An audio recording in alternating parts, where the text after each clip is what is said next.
Button has been pressed. I have pressed the button as well. We are on the interwebs. Oh, wow. Interwebs. Yeah. Welcome to the cargo bay, everybody. Yay. Yay. Hello. It's absolutely beautiful in here. We got a sweet spot to play our games now. We've got a table that we set up in the cargo bay. There's even cargo. Check it out. I like the foliage we got going over here. Yeah. You gotta have a little bit of green. You got the Ebon Hawks hyperdrive over there too. It's a little broken, if you haven't noticed, over there in the corner. But hello, everyone, and welcome back to Age of Rebellion, space where we all sit around and play some Star Wars tabletop games. We've got, and I'm just gonna run through it real quick. We've got Eckhartsladder. Hello. CoreyLoses here. Hi. Wasted Space. Good evening. And we've got Charlie from EcksToo. Also, what is your Twitter again? It's Bovine, but I can never remember the whole thing. It's the family bovine. You haven't followed me back, Shaq. I'm so sorry. I almost said Flaming Bovine, which is kind of a great name too. That is a good That name. actually sounds delicious. That'd be like a good restaurant name, yeah. The Flaming Bovine. Steaks and burritos. I said a cheeseburger, so. Oh, man. All right. So if you guys have got everything, and hopefully you do, you're kind of my beta testers for this new map that I've been working on, little 3D space and tabletop simulator, which this is tabletop simulator. We have 100 questions asking, what do I use to GM in and what do we play in? I use tabletop sim, and all of the assets come from the workshop, and various modders that the Armco community have helped out to make this space function. So thank you everybody who's helped make this work for us and for our players. I really do appreciate it. But if everybody's good to start up, any questions, comments, concerns? Nope, I'm good to go. Nope. Got your character sheets? All right. Let's get into it, though. So, obviously, we need a music change. Who was in the Ebon Hawks room in KOTOR 1 and 2? I've been trying to remember. In the cargo bay? Yeah. Bayodur was in it in 2, I think. What about 1? Was it Remember Mission? the cargo bay where you worked on your lightsaber in the first one? It had the bench in it? I feel like it was Mission in here, but I can't remember. No, she was in that little. She was in one of the bedrooms. Canderous? No, Canderous was in like the main hold, I think. All right. So, with that, let's get into episode 3, the Rebel Fleet. So, last time on Age of Rebellion, each of you, having completed your training as Rebel pilots, made your way to a modified CR-90 Corvette, known simply as the Freestar. And it was under the command, you later found out, of Harrison Dula, a green Twi'lek with some serious space mom energy. Before you all could check in with your new command structure, the Freestar came under brutal assault. You fought your way through the Hangar Bay and over to your ships, eventually Zachary, managing to convince, by threatening a young Rhodian mechanic, Trask Kutch, to act as his co-pilot. So he jumped on board your U-Wing with you, and you all launched into space to see the true scale of the battle that was happening, that you were right in the middle of. A Star Destroyer, the Endless Judgment, had dropped out of hyperspace somehow, knowing your coordinates, and locked a tractor beam onto the blockade runner. You each jumped into action, spurred by your human companion Saren to launch from the bay and engage the TIE fighters that were surrounding the ship. Itiri opened up with little restraint, dropping a few proton torpedoes at the first enemy squadron that she saw, blasting them to pieces. In retaliation for also talking some crazy crap, a X-Wing in the fleet got just decimated. You guys lost a wing, but managed to survive. But the squadron fought on. You even managed to save the Doran Keef, the last of Nova Squadron, before his untimely demise. I think you misnamed that squadron, Shaq. Nope. We got art for that, by the way. You did. You said the correct name now. Thank you. Nova, not No Squadron. Oh, deep cuts, man, deep cuts. So an amazing roll by Zakari. You managed to slice into the ISD and get into the power systems and shut down a single weapon system. And in those systems was listed the tractor beam emitters, allowing for the Freestar to break free from its binds and charge off, leaving a trail of fire, smoke, and debris in its wake. You all jumped to hyperspace and decided to do some mid-hyperspace repairs that went questionably for one of you. Poor Osh, why do you hate your Y-Wing? It was just jostled around so much. Nothing was where I thought it was. It's everyone else's fault but mine is really my takeaway from that situation.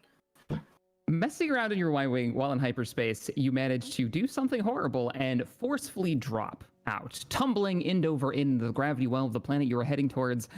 It was only then when Saren used some pretty sweet piloting skills to physically nudge your Y-Wing, using his TIE fighter to knock you back on course and taking you out of that dead man's spin. Eventually, you approached the surface of this planet looking for a place to hide and lick your wounds. You saw a city. But that city, there's something wrong. It was badly damaged and destroyed. Pieces of buildings had crumbled and broken. And after you sat down and made camp, you eventually got in contact with the Freestar and asked Syndulla, who had arrived much later than you due to you having to use their backup hyperdrive, that you wanted to know why was this city the way it was. And you learned about this region, known simply as Remembrance, a galactic graveyard that the Republic cordoned off some 500 years ago. After spending the night, you made your repairs, and you met back up with the Freestar. And before you barely had touched down, the ship jumped to hyperspace. And you arrived looking out at a massive rebel fleet, at least the largest that you have ever seen, sitting outside of the force field at shimmering blue light. This fleet is here for a reason. It's not often that they gather in such large numbers. What is it you don't know? As your ship took up position with the rest of the fleet.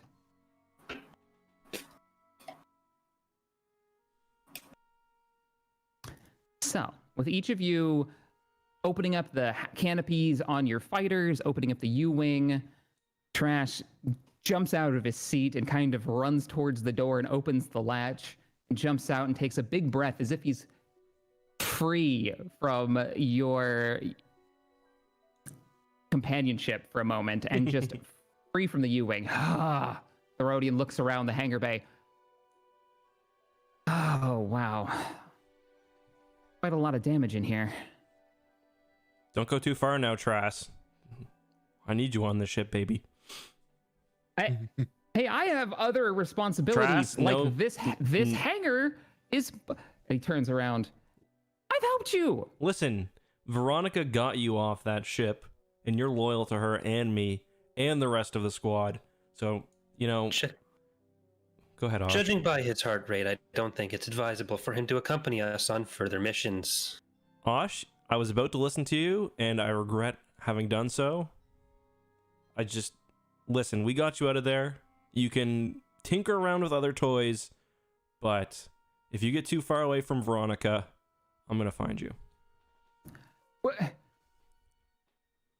I'm just saying. He glares at you and storms off towards some of the other mechanics that you notice have moved the broken A-wings that had been crashed by the landing party of the stormtroopers. They have started to move the scrap and debris out of the way. They put out the fires. They've started to repair this space that it's seen better days, definitely. They're beginning to make short work of the damage, the scorch marks from the TIE firing.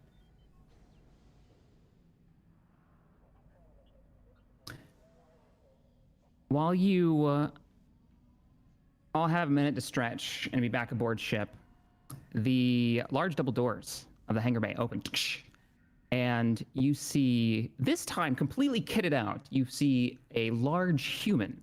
It's Hav. He's got a bandage over his neck, and he starts to make his way across toward you, Osh, and kind of glances around at the rest of you. He's got a large weapon on his back. It looks like it's got maybe 6 barrels or so. It looks like they're meant to rotate.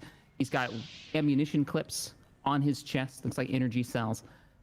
He's kitted out for combat, and he walks right up to you, Osh. How has your recovery been going? Better. Better. The auto doc said that if I hadn't gotten the first aid you gave me, I probably wouldn't have made it. So, yeah, I appreciate it, little man. I'm happy to have helped. Avoid perhaps getting torn up in the same way in the future. Yeah, I'll do my best, and I won't forget it. Appreciate it, but I've got orders if the rest of your squadron can. And he kind of like waves over at you, Saren, as you land up on the platform. You all gather around. Gives him a nod and comes wandering over, beckoning the other guys over. So, Captain, and he kind of scratches his chin for a minute. Captain says that, well, if you need any kit or gear, you're more than welcome to hit up the quartermaster, but I'm to escort you all back aboard your U-Wing, and we're going to head over to Task Force Command. I guess they want to debrief you directly. I'm supposed to not let any of you out of my sight. Did we do something? Fighter, but the U-Wing here. And he looks over as you ask him, did you do something? He looks over. Not that I'm aware of. I mean, you did something because we got out of that mess. But no, that's the orders that I was given. All right, I can fly us over there if you want to go now.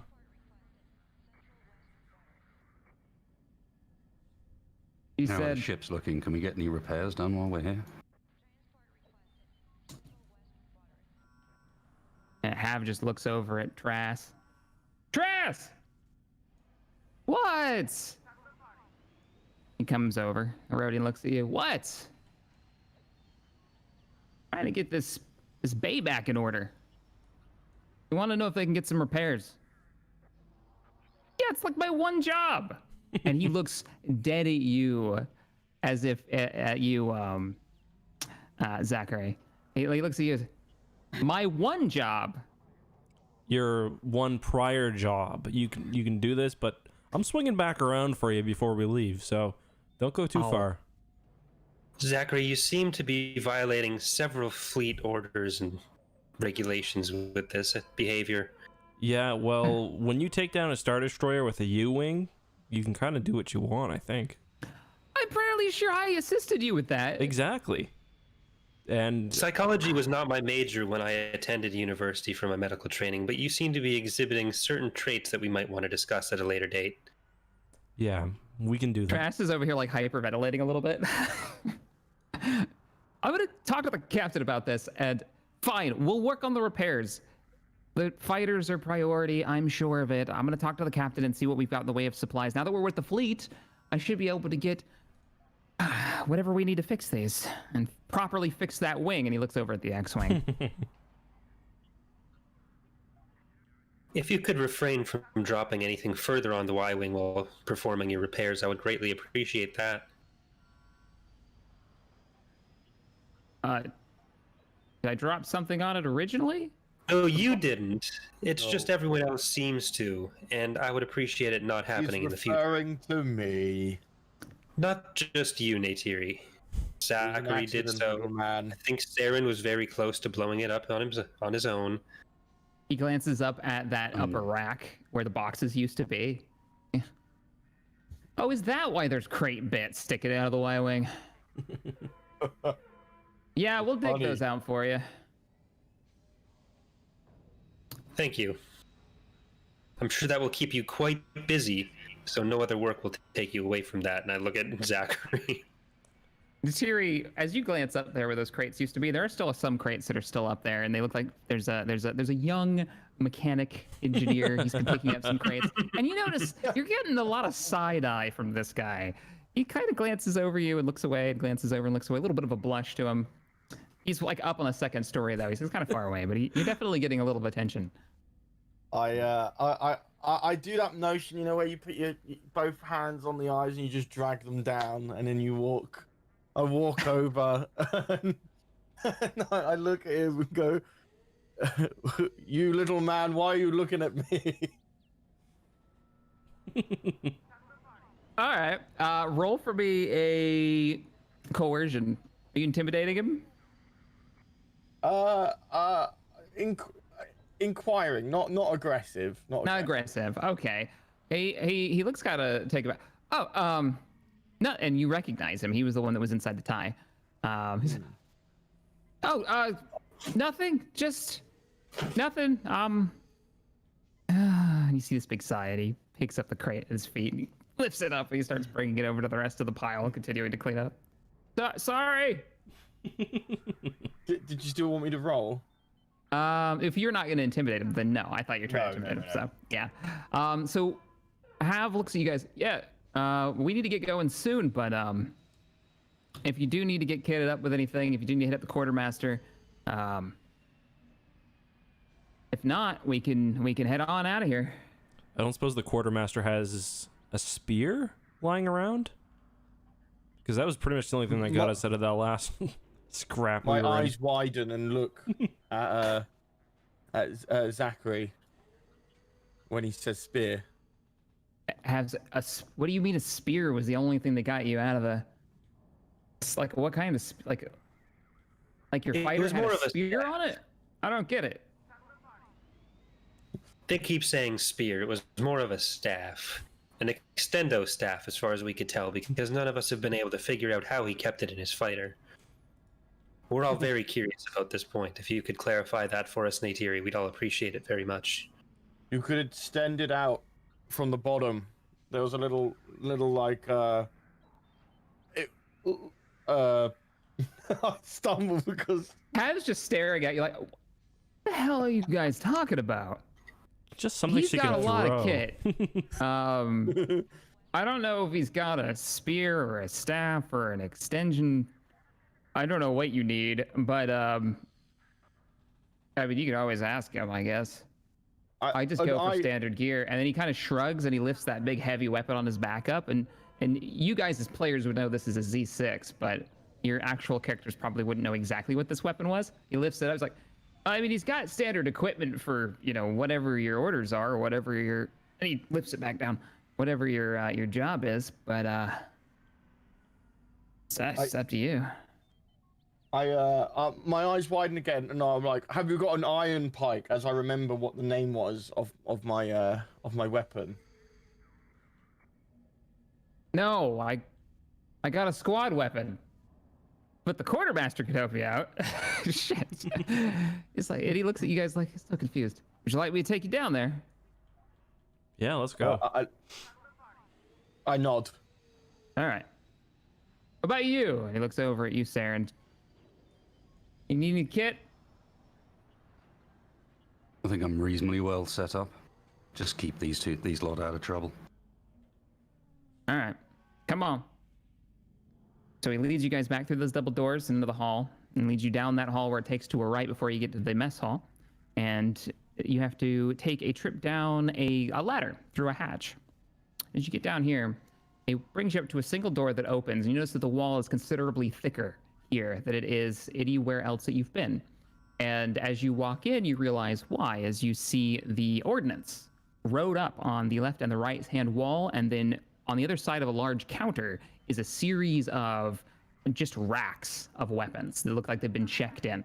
There's a couple of crate company, just average infantry sitting there, kind of discussing back and forth. One of them's cleaning off what looks like the forward end of a rifle. The other one's just like licked the end of an energy cell and slammed it into his pistol. They looks like they're just maintaining the weapons that are in the armory. But what you also notice is a Weequay with his hair like dreads tied back into this little bit of a ball in the back. He looks. It's hard to tell with Weequay kind of what age he is. He looks a little older though. He's got a rebel uniform on. He's got the coat portion of it just off, tied around his waist. A couple of stains on it. He looks up at you. Yes, the new pilot's come in, huh? Step up. What do you want? I've really been looking for a disruptor pistol for a long time. I saw someone get melted by that once, and ever since it's been on my mind. He has a little smirk on his face and disruptor pistol. Yeah, well, those are illegal even to the Empire. Well, so is I would Rebellion. argue that Rebellion's... We don't exactly carry those standard issue around here. For pilots, and he looks back for a moment and he kind of looks at this sheet that's underneath the counters. For pilots, we got a bit of standard kit that I could give you. We've only got 2 G suits. What else we got? A couple of holdout blasters. That's normally standard issue. Anything else for that? It's probably going to be trader credits. Rations, of course. They're always on the table. But a Dressceptor pistol. I haven't seen one of them in a while. Deadly nasty business. Well, in that case, could we load one of those G suits up in the U-wing, just in case? Yeah, I almost wanted to send the, I almost wanted to shoot at the Star Destroyer from outside, and I just couldn't do it last time. So It seems like a bad idea, no matter what you're wearing. Oh, you're thinking of an environment suit. And he looks over and glances and kind of points down at one of these crates that are on the ground. He's like, well, we got a couple of those too. And I mean, I don't know. I guess I could loan one out to you if you want one for the. You said you had a U-wing in the bay. Black one. Veronica. Be careful. Veronica. If you go near her. Veronica. Yeah. Huh. Yeah, you'll know her when you see her. Trust me. Not to worry. I am suggesting he enlist in therapy. Rolls his eyes a bit, reaches under and grabs what looks like this kind of a shrink wrap pack and puts it on the table. Pulls out another one. These two are G suits. If this is what you're looking for, and he slides it across. What these are, if you want to take one with you, since it's standard kit for the Rebel Alliance for a pilot, you just get it for free. If you use snap roll while wearing one, it keeps your blood, he says, where it needs to be, at least a little bit. It doesn't drain out of your brain. You still probably want to clench when you pull up hard, but yeah. So what it'll do is it'll cost you one less strain when you do snap roll. You got to put it on at some point. You got to wear it though. Okay. Yeah. So that's going to be your kit. Kind of like a coveralls, basically, but it's very tight fitting. It easily fits underneath armor though, so it won't add or subtract from your strain or from your soak. There's only 2 sets of it. Got a couple of holdout blasters. Anything else? I've got a couple of off the books items that I'd be willing to let go if you're interested. All right, hit us. Pulls out a small box, little crate, and opens it up. Pulls out what is a carbine. Looks fairly standard issue, but when you get a little closer look at it, compared to every other weapon that are on the racks, this one is pristine, right? It doesn't have any of the scuff marks in the corners. It also, as he picks it up, he pops the back of the stock and he folds it down, and then he clicks it back out again. So, here you go. This is an OG9. This is one of my personal weapons I picked up on our last little trade mission. I thought one of the boys would pick it up, but Rebel pay isn't the greatest, and they haven't had the chance to procure it off of me just yet. I know a few of them are saving up for it, though. And what this, when you kind of take a glance at it, when you use it, if you use it at medium range and you pull the stock out, it gives you 2 boost die when you fire it. Outside of that, it has kind of standard carbine damage. It uses the heavy ranged skill. I can't fire one of those things. I'd knock my arm off, I think. When you fold it down, it'll give you 2 boost die when you're at short range, but it takes a maneuver to switch between the 2. So you've got to blow a maneuver to swap the stock out, pull it back out. No? Nobody? All right. Yeah, it's not for me. Appreciate it, but no. Pulls it and sticks it below. I mean, outside of that, I got some, some more standard Rebel gear. Got a couple of heavy blaster pistols. I've got a, let's see. What is the base damage on that weapon?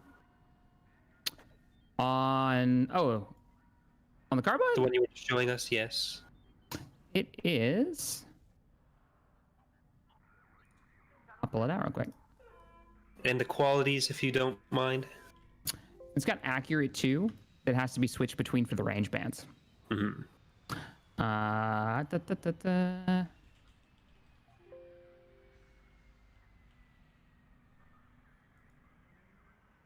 He also pulls out a couple of gas grenades, smoke grenades, which is what they look like.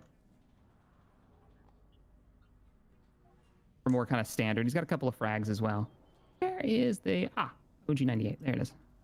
Damage on this thing. So stat-wise, it's got a damage of 9, maximum range of medium, crits on a 3.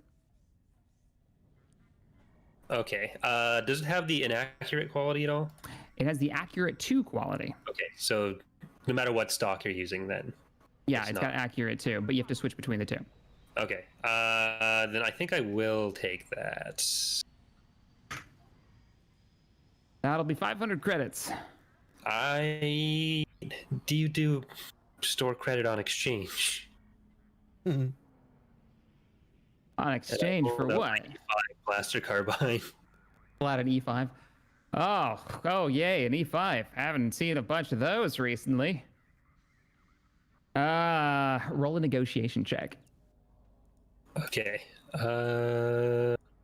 Let's see. Oh God. And it will be a hard check, as he is not the easiest. With 1, did you already roll? No, I just put the dice in. Delete one of the purples and add 1 red for his negotiation skill. And go ahead and roll when you're ready. Oh, is that the roll? Yeah. So when he rolls this, what's that? Well, I would argue that Osh is relatively cute and should therefore have boost. I will say no, but if you want to, oh man, Despair. yeah. He shoots him I with can it. put your dice in this game. He points back toward one of the shelves, and you see a row of those same weapons that you've got.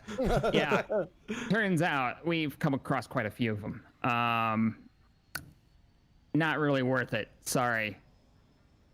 What Puts the about carbine back in the box and closes it. Well, I would just like you to know if I die in a situation where that would have helped fighting for the rebellion, that I appreciate your fastidiousness with your inventory. I got one job, but I do it well. Oh, don't worry, we'll mourn you. what about those heavy blaster pistols? Are you just giving those away or what? You can hear the 2 other soldiers near the door kind of chuckling at themselves at this. The heavy blaster pistols? I mean, standard loadout for pilot's supposed to be a holdout blaster, but I mean, I've got a regular, and I just need a bit more punch. I wasn't getting it done last time. roll negotiations. Okay.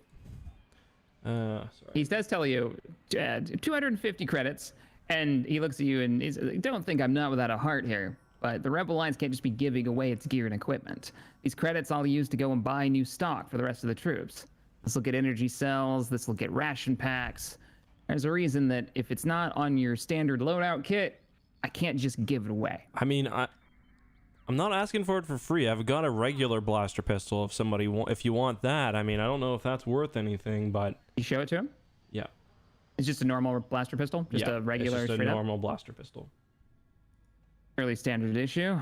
And I've got a frag alright. grenade I'll throw in because my prior experience with that was a little. He sees you drop this frag grenade on the table. He's like, all right, yeah. 50 credits, call it even. Do I have 50 credits? Do you have 50 credits? I don't. Did you start? It should be on any page, just at the bottom in the character generator. There'll be like credits encumbrance always showing up. I can do 25. Roll negotiations check. But you're gonna have to upgrade it because your ally God. just got a despair Okay. on their roll. So 2 difficulty in 1 challenge. So it'll be a 2 reds and a purple roll. Okay. Gotta give it an upgrade on that one. Double despair. Let's go. How did it do? 3 50 failures, credits is 2 best you're gonna advantages. get. What if I give you? What if I give you my I'll knife? tell I've you got what. I've got a knife as well. I'll give you everything because Exactly. I'll give you the 25. Knife? Everything. I'll take the knife. What kind of knife is it? Vibro? no, it's it a points knife. and rips. That's you know. Oh, it's like just a traditional knife. But you know what? The person who gave it to me, I paid 25 for it. So if we're being fair, you know, and this is one stormtrooper who won't be killing you in the future, at least. Oh, yay. 1 down. I'll cover the 25 credits, Zachary. Are you sure? Yes. Even after healing me, you still. Oh man. Oh, okay. All right. Thank you. What? After healing you, I'm doing something nice for you. Yeah, that's what I mean. I don't know if I deserve this, but thank you. Just All right. please try to not abduct Trass. I can't promise that. He drops the pistol on the table. He's like, "Oh, please, the two of you, just take the pistol Okay. here." Thank you. And he takes the credits and he takes the gears and mark that stuff off of your inventory. Okay. I've put the pistol on your personal item space. Okay. It's just a regular heavy blaster, right? Yeah, it's just a regular heavy blaster. So, and it has the stats on the icon that I gave you right here. Okay. You just put your mouse over it, and if you wait a second, it'll tell you its range. It'll tell you the skill and the damage and the crit rating. So Nice. Okay, thank you. you're welcome. You're welcome. And he took my frag and my blaster, but not my knife. But he didn't take the knife. Okay. He just kind of flips it in his hand a bit, and you notice that he's very acquainted with the weapons that are coming through his shop here. So he kind of spins it in his hand a bit and hands it back to you. Keep it sharp. Never know when you need it. Did we do destiny points? We did not. Everybody roll for force. Can I also tell him that, just for the record too, I killed an imp holding an entire bag of frag grenades in the north hallway next to Hangar. I can't remember if it was Hangar Orek or Besh, but there's a bag of frag somewhere. So just Frags. yeah, or I haven't had any. Oh, I actually gave those to the squad we were with. Oh, you did. those were I didn't see proton that. charges. They were Yeah, I had those come in. For the record, I killed the guy who was carrying those. That was imp scum, but to kill our buddy here. So if I had just taken a couple of those, different negotiation. Just keep that in mind. Yeah, that's probably true. If you had kept those, that would probably Had have I been a kept different them. negotiation. Yeah. As he smiles at you, this big weak-way smile. Part of you wonders, maybe he was a pirate in another life. One whose name I starts got with one, H, buddy. maybe. I look at the shopkeeper, and I say, iron pike, please. Iron pike. That's how you say it too? Yes. Very direct. Are you ordering like a meal or something? Iron Pike. He's saying ion. Ion Pike. I don't have an Ion Pike just floating around here. Your friend said you would. Who said that? Can I whisper? Hav walks out the door at this point. Natiri, use your womanly charms on him. It's probably best that she stopped doing that to people in the fleet. It seems to be making an impression. Osh, were you born a buzzkill? Yes. That's what the kids at school called me as well. I do have. I don't know. It's not a pike. All right, hang on. He walks out of your sight, goes back into the storage areas. You can hear him rustling around, and you can hear a few like, "Oh hell, where is that damn thing?" Oh, oh, son of a! He walks over to another area, and you can hear a bunch of just, like crap falling, and pulls out. And as he walks something, you see him walking out, and it's this long, looks like a pike in a moment. And then you notice that it has this large axe head at the end of it. Wait, what is that? What is that? We had a bit of a run-in about 8 months ago. A few ne'er-do-wells thought that they could get a handle on our ship and called dibs on it. Jesus, were they Intergalactic dibs Gamorreans? law. He looks at you and he smiles. How'd you know? I'm a big fan of those piggies. Well, they brought on board a couple of questionable weapons. And this is what he shows you. So it's right here in front of you.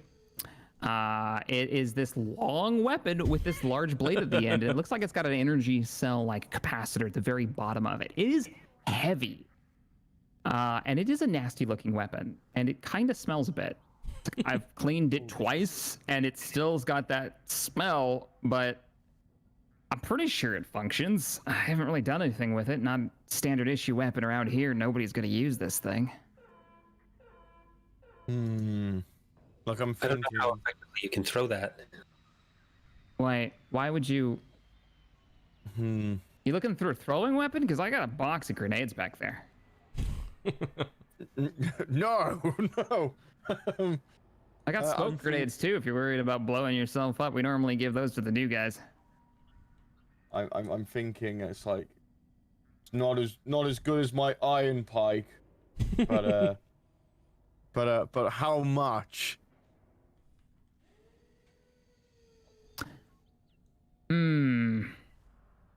What do you got in trade? I do like a full double hand gesture down my body as I look down at it and look back up at him. You trying to seduce him? Yes. Aggressively. Roll a charm check. It's really hard to read. Hang on. You got two yellows, a green. We'll be and a- rolling. You can hold Alt on any item to look at it at full screen. Yeah. So, including your character sheet. Okay. What charm? Okay. Yeah, so charm should be your Charm. third one down from the left. Okay. Might need a little help from it. Is proficiency yellow? Yep. Yes. Proficiency is yellow. Ability is green. And then you get a boost as well. And your difficulty will be 3 reds. 3 reds? Yep. That's challenge. But you also get a boost as well. He doesn't get a boost. He gets an automatic advantage. Oh, is that what that is? Oh, sorry. So he doesn't have to roll it. If it's a blue box, that means you get a boost die. Oh, sorry about Which he doesn't have any. There's no worries. No worries. So go ahead and roll. that. Ooh.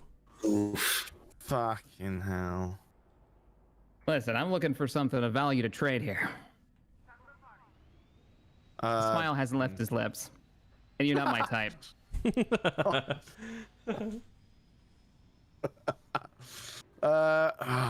Fuck. Charlie. You I have 2 don't want advantages it. as well. I don't. I'm saying the swearing. Oh, sorry. It's all right. It's all right. So he's sitting there and he's put this thing on the table, and it does have this kind of strong, like rotten swamp smell to it. I shake my head and it's like I literally have no credits to my name, little man. He picks it up and he pulls away from himself as he activates it, and you can see it start to vibrate, and it's got that kind of blurred motion to the end of the blade. But it still works, at least. Tell you what, you pick up something in the field of any kind of value to the rebellion, to the crate company, to keep these boys alive, and I will put this on a loan for you if you're interested. But you got to promise me you come back with something sweet next time you guys are in the field, or you find yourself at a station doing some trading. She lost her last melee weapon, saving the ship from a whole company of stormtroopers on the boarding. Not a whole company. That's not accurate. But several stormtroopers who were on a boarding craft. The whole company of stormtroopers that weren't a company, who were on a boarding craft. I was and imprecise in my She did it language. with a pike. She threw a pike at an explosive thing from across the room, and it destroyed the lander. It was quite impressive. There's It hollow was vids. very epic. And it was her own personal weapon. If that doesn't warrant a loner melee weapon from the rebellion, I don't know what does. We'll keep an eye out for something. Well, take the damn Yeah. thing then. I nod like I accept your terms, little man, and then I pick it up. Wait, am I allowed to pick it up? Yeah. Yeah, You I pick it up. It's got some heft to it. Stats are on there for what it is. Now, be Yes. aware, he warns you this too. This is a vibro weapon. I don't know if you've had any experience with these. They are incredibly deadly weapons. They are vicious, and that's actually a quality. A vibro weapon like this has vicious 3, meaning that if you ever do a crit, if you are a triumph on an attack roll, you will add to that roll. In this case, it's vicious 3, so plus 30 to the critical rating of it. Meaning, there's a good chance that if you roll high on your crit, you could maim someone horribly, cut off a limb, or just straight up murder their face. It also has Sunder 1. That means that with Sunder, if you have enough advantage when you attack an enemy, you can trigger Sunder and damage their weapon. Oh my god. This one actually has Pierce as well, so keep that in mind. But you got to get close. It is a melee weapon. You can't just throw your weapon and everything. Me? I mean, it. Oh, if I do lethal. Yeah, in unchained hands, it would harm someone. But I believe you're trained with melee weapons. Yes. So Yeah. it's no more deadly to you than a blaster would be, and you're trained with it. So, there's always the chance for a despair, but in this case, it is very lethal to who you use it on most of the way. And he really doesn't have a use for it. You get the chance. You get the sense like he's just trying to get something for it and get rid of it. Okay. To a rebel infantry squad, this is not exactly a standard weapon. It is for me. I agree to your offer, little man, and I'll bring you back something of extravagance. He kind of leans over the counter and puts his elbow on the end and kind of rubs his temple for a minute. Yeah, please. If you find anything of use, I'd appreciate it. Next. We will make sure to be back soon. Do not worry. Anybody else got anything they need? There doesn't appear to be anyone in the room other than those two laughing soldiers over there. I don't know what funny joke was told, but it does seem to be quite funny. They kind of notice that they've been called out and turn back to their work, go back to cleaning.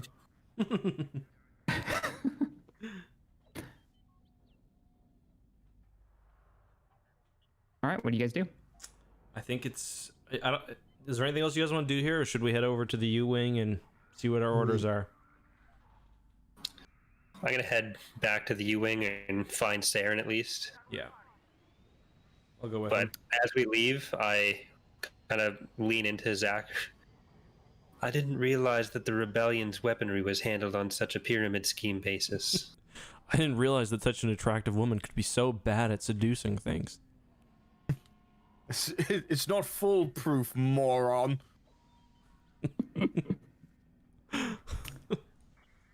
So, where do they find you, Saren? As they head back toward the hangar? Do they find you in the hangar, or? No, Saren will have made his way to the mess, and will be sitting down with a cup of calf. Okay. As you guys get back to the hangar, kind of looking for Saren, you're directed that he's head off out, and the only other place that you kind of would guess that he'd be, probably be the mess. It wouldn't take you long to figure it out.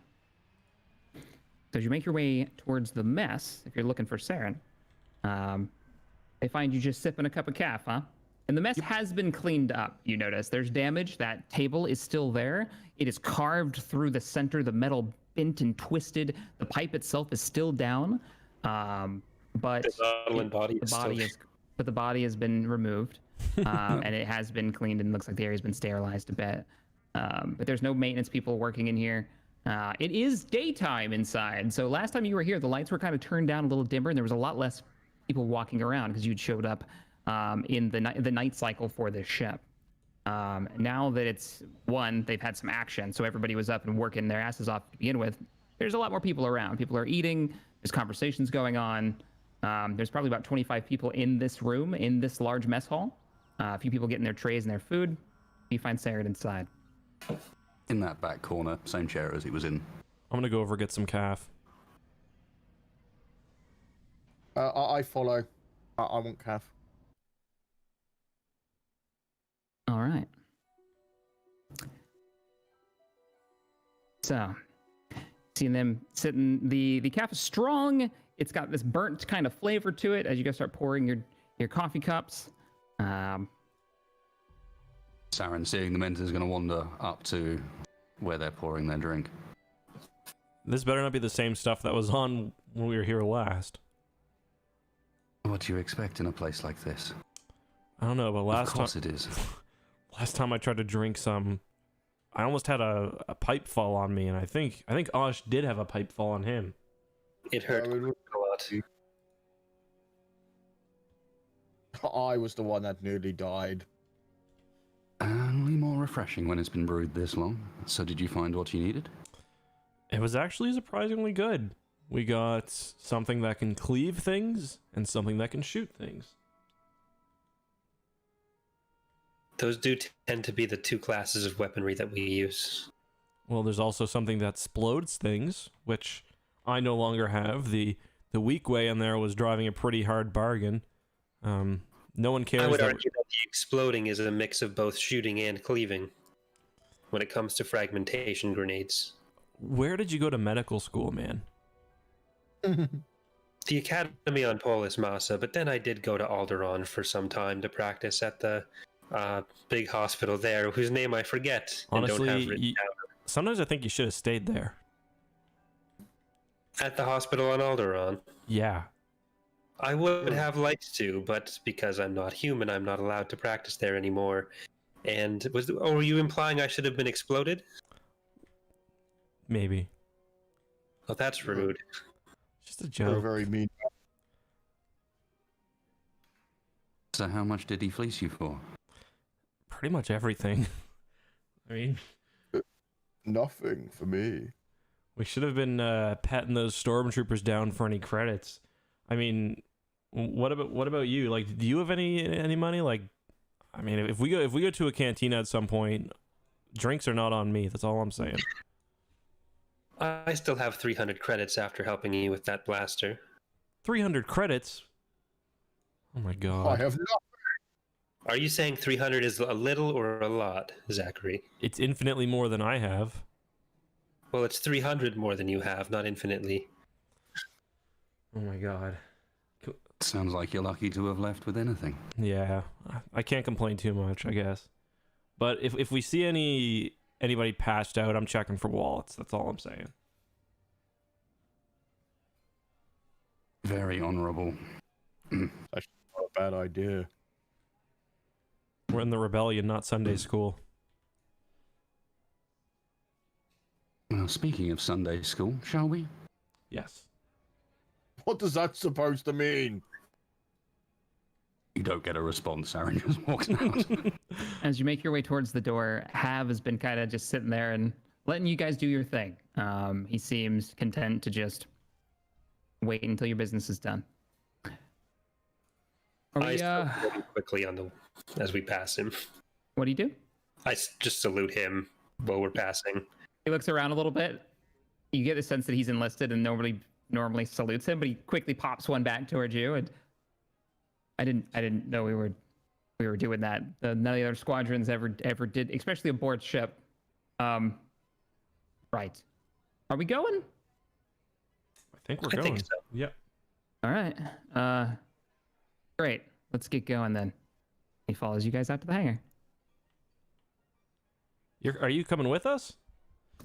I'm not supposed to let you all out of my sight, and I'm supposed to escort you to the command ship. All right. Well, thankfully we got some space in the U-wing here. But what about Tosh? Where's Tosh? I'm right here. Or sorry, Trask. Tosh. Trask. Yeah, Trask. Sorry. He's as you guys get to the hangar and you're looking for him. You can see that he is almost completely upside down on top of the Y-wing, like leaning over into one of the nacelles and then kind of holding on to where your R2 unit has been pulled out at this point and is kind of dangling over the Y-wing. He's got his one hand in that hole and the other one's kind of like leaned over, and he's got his fist just deep into the guts of this Y-wing. You can see a few sparks popping out. He looks so happy. I'll leave him be for now. All right. So, We have our destiny points, by the way, I think. Oh, right. Yeah, go ahead and do the destiny point rolls while you guys load into the Y-wing. Assuming everyone U-wing. rolled, I picked up on what dice was on the table in front of people, Oh, so I've okay. already done it. So is that the pool? Just 2 and 2? Mm-hmm. Wow. You all rolled ones? Yep. Yeah, I got one light. I don't think I've ever seen that. Split completely down the middle, too. Interesting. All right. So, you all load into the U-wing, and there's enough space in there for all of you, especially since it's kitted out to carry almost a full squad, fully, armed up and ready for combat for a rebel drop team. You all loaded, bring the systems online, and head out of the hangar.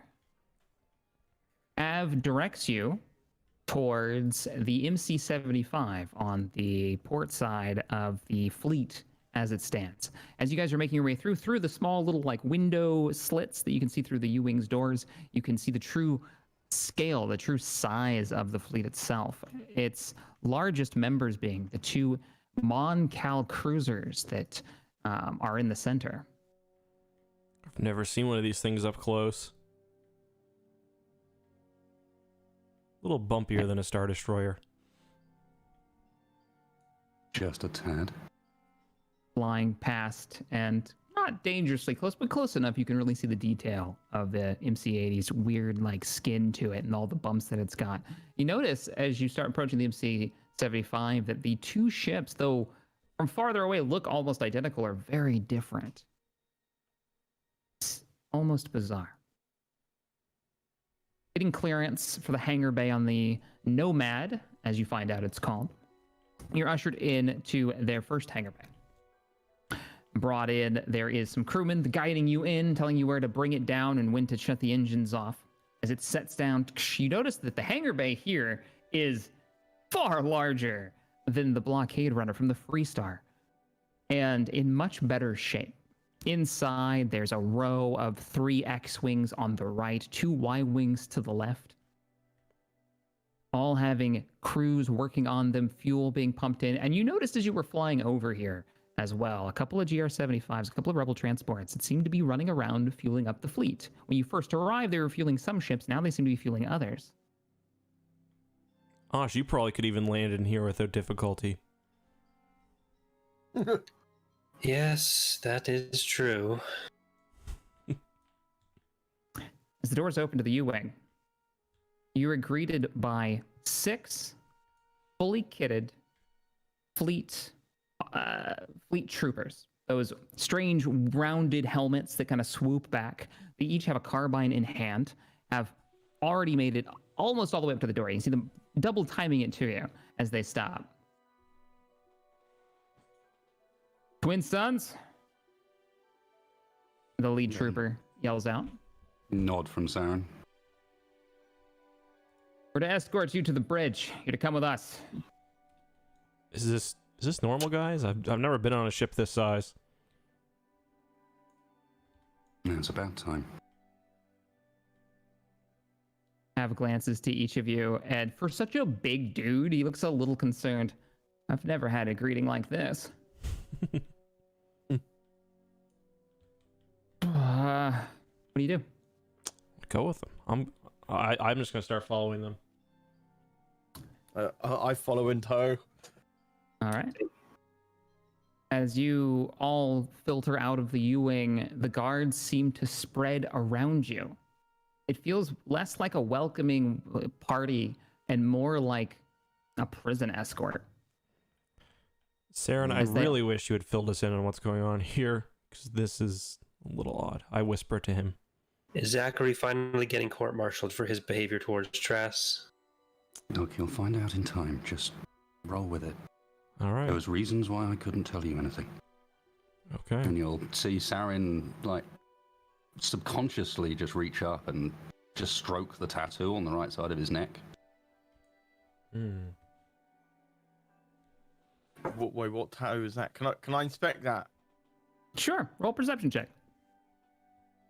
What is it? Perception. For this, with you guys walking so close together, and with his movements kind of directing your eyes to it, I'll say it's an easy check. Don't we get a bonus off him as well from being so close to him? Ironically, yes, you get 2 boosts for being in close range with me to all your perception checks. And then what? An easy check is On that. 1 difficulty. All right, fair enough. Is that in person or is that in vehicles only? No, that's a leadership Just a skill, thing. not a person. Not a That is skill. a cool skill. All right, so you give bonuses to your interesting. So that'll be 3 Perception boosts. and vigilance. 3 that roll. boosts? Yeah. You can Okay. keep that roll you just did since I kind of reminded you late, or you can roll again if you'd like. I'll roll again. Okay. I'll just You keep what you roll though, just a heads up. You I keep what I roll. passed it. Yeah. So it's up to you. You might get more advantage though that you could use. Yeah, but yeah. I'll go. Okay. I'll do that. I like it. Can Chance I taker. roll again the entire Yeah. thing? Yeah, since Yeah. if I ever forget to add a dice there, I'll let you do it. Oh, nice. Oh yeah, better roll, much better roll. So you get Pulls 4 out advantage his- there. He's gonna have to pull out a microscope or something. So you glance over, and as he's kind of scratching his neck, he pulls down a little bit of the collar as he does, and so you can see him kind of rub it, and you can see clearly this tattoo. What does he see, Sarah? He does she sees. Excuse me. Oh, sorry, she sees. Yep. Hmm. She sees a series of diamond-like shapes that start wide at the top and slowly come down towards a point. Each one just made out of segments of these little diamonds. And then down near the bottom, there's a little, like, a loop that loops around all of these diamonds. What? I look at it and I whisper as we're moving. What is that psychedelic tattoo you have on your neck? Nothing. I disapprovingly, like, you know, wince my face and like look a bit upset about how snappy Saren was to me. I'm disappointed because I thought we were friends. All right. This would probably also be an appropriate one, maybe for one of the education checks as well. Ooh, what's Thinking the source of that tattoo. Would Yeah, I don't be forget able your to- skills. I did notice on the perception check. So can I do the a knowledge check there? With it being pointed out and with the conversation, and you guys are kind of packed together, you're heading down the hallways of this starship with a guard in tow. So they've kind of pressed you together as they're walking with you. I will say you would have been able to hear that conversation. And if you'd like to do a roll, you may. And if you would like to upgrade his roll, because you've got 4 advantage to spend there, you guys can use that advantage in these moments. To add an upgrade to another roll, to use it for something else. Get creative with it. You got 4 advantage. That's a lot. Can I? And I'll tell you yay or nay as the GM. I'll keep it kind of balanced. Can I be boring and put it on strain? In this moment, you want to like throw all 4 points into recovering some strain? You shouldn't have any strain damage at all. You guys had a good night's sleep last night. Yeah. So go ahead and reset your strain. Should I accidentally put that to 11 then? Yeah, go ahead and if you have any strain damage, go ahead and heal all that. You guys had a night's sleep on the ghost planet, on the dead planet. Oh, okay, right. Sorry. So Well. I mean, you could, but you wouldn't have anything to recover. All right, okay. Yeah, I'll give my advantage. Pool it to Osh. Unless like I don't really know why I could use this advantage in this situation. You could like talk to him and try to figure it out together or something. There's a lot of things that you could, if you can get creative with it, a lot of things you could do. You could just ask for a particular detail that you're interested in that your character might know. You could use it to upgrade your next roll if you wanted to try a roll into the knowledge skills that he mentioned. You can. I mean, there are some limitations, obviously, because it needs to make sense within the story. I can make an education roll with my and how can I move that advantage over to next roll? So for this, you could spend the advantage to, if you actually look at your cheat sheet, and this is normally for combat, but a lot of this can kind of be extrapolated into more of the narrative stuff.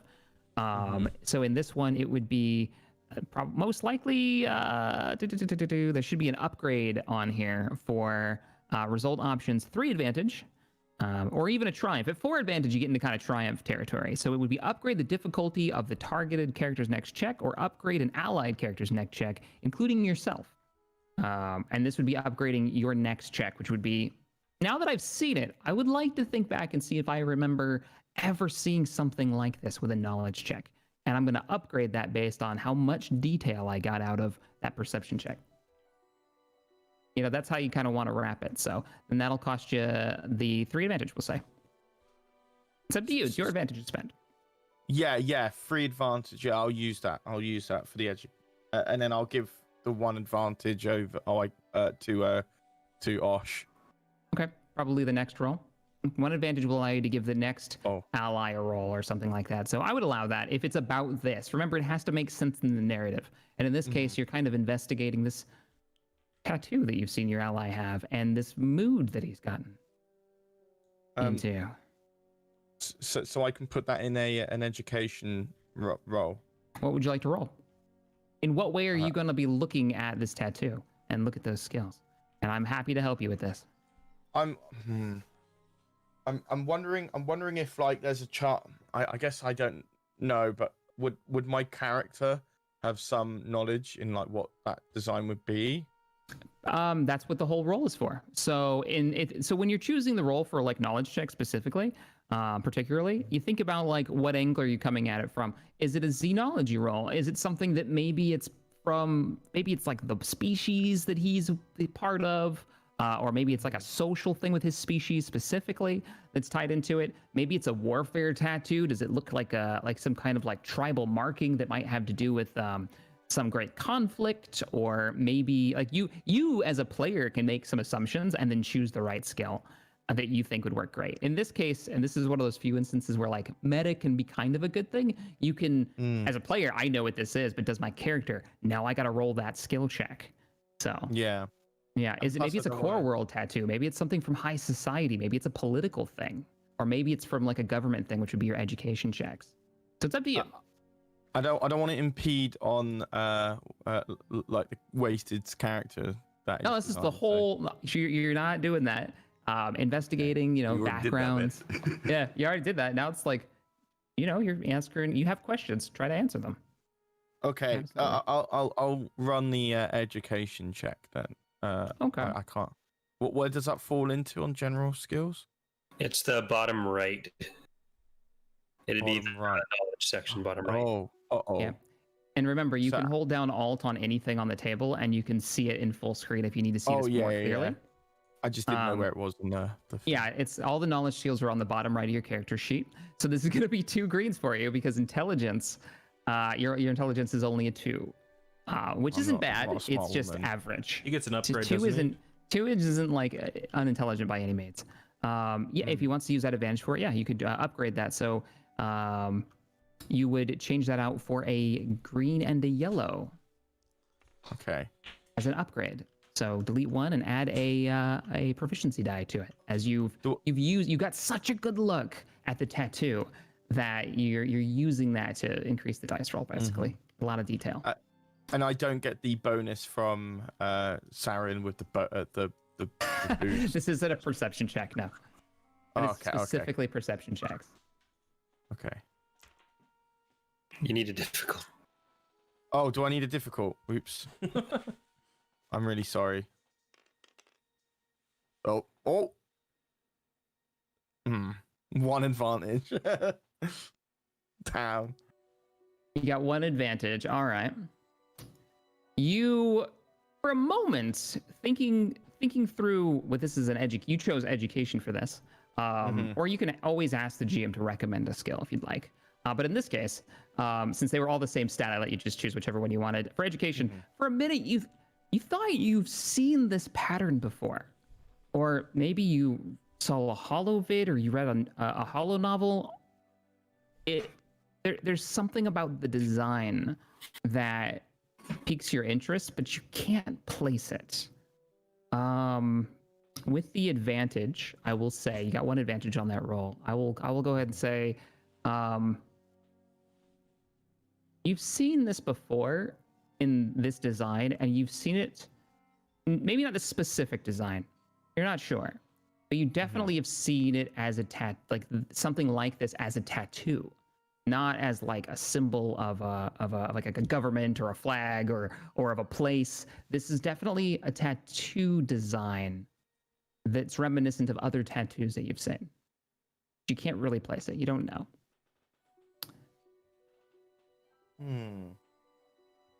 Okay, so I'm familiar with it, but then nothing more. Something's like itching at the back of your mind, but you're not sure. I won't press for now. I'll actually throw it over to Osh, because I know Osh wanted in on this juicy news. These boots are stomping in sync, by the way, as these 6 guards guide you through the interior of the ship. Osh, what are you doing? I'm just going to skip the tattoo knowledge. Osh is too stressed about the situation to think too much about the tattoo. Okay. And speaking of being stressed by the situation, I want everyone to roll a cool check. As you go down, you all kind of pile into this more or less a turbo lift, changing the decks.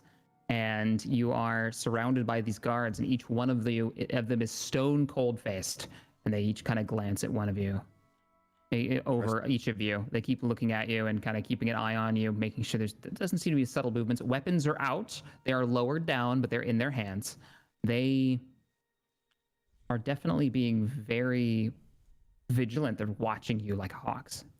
God, I'm just gonna start sweating under this situation. Yeah. I've been putting up a tough exterior this whole time, but I'm Average sweating. cool check. Let's see how much you guys give away and if you can kind of keep your cool in here. Oops.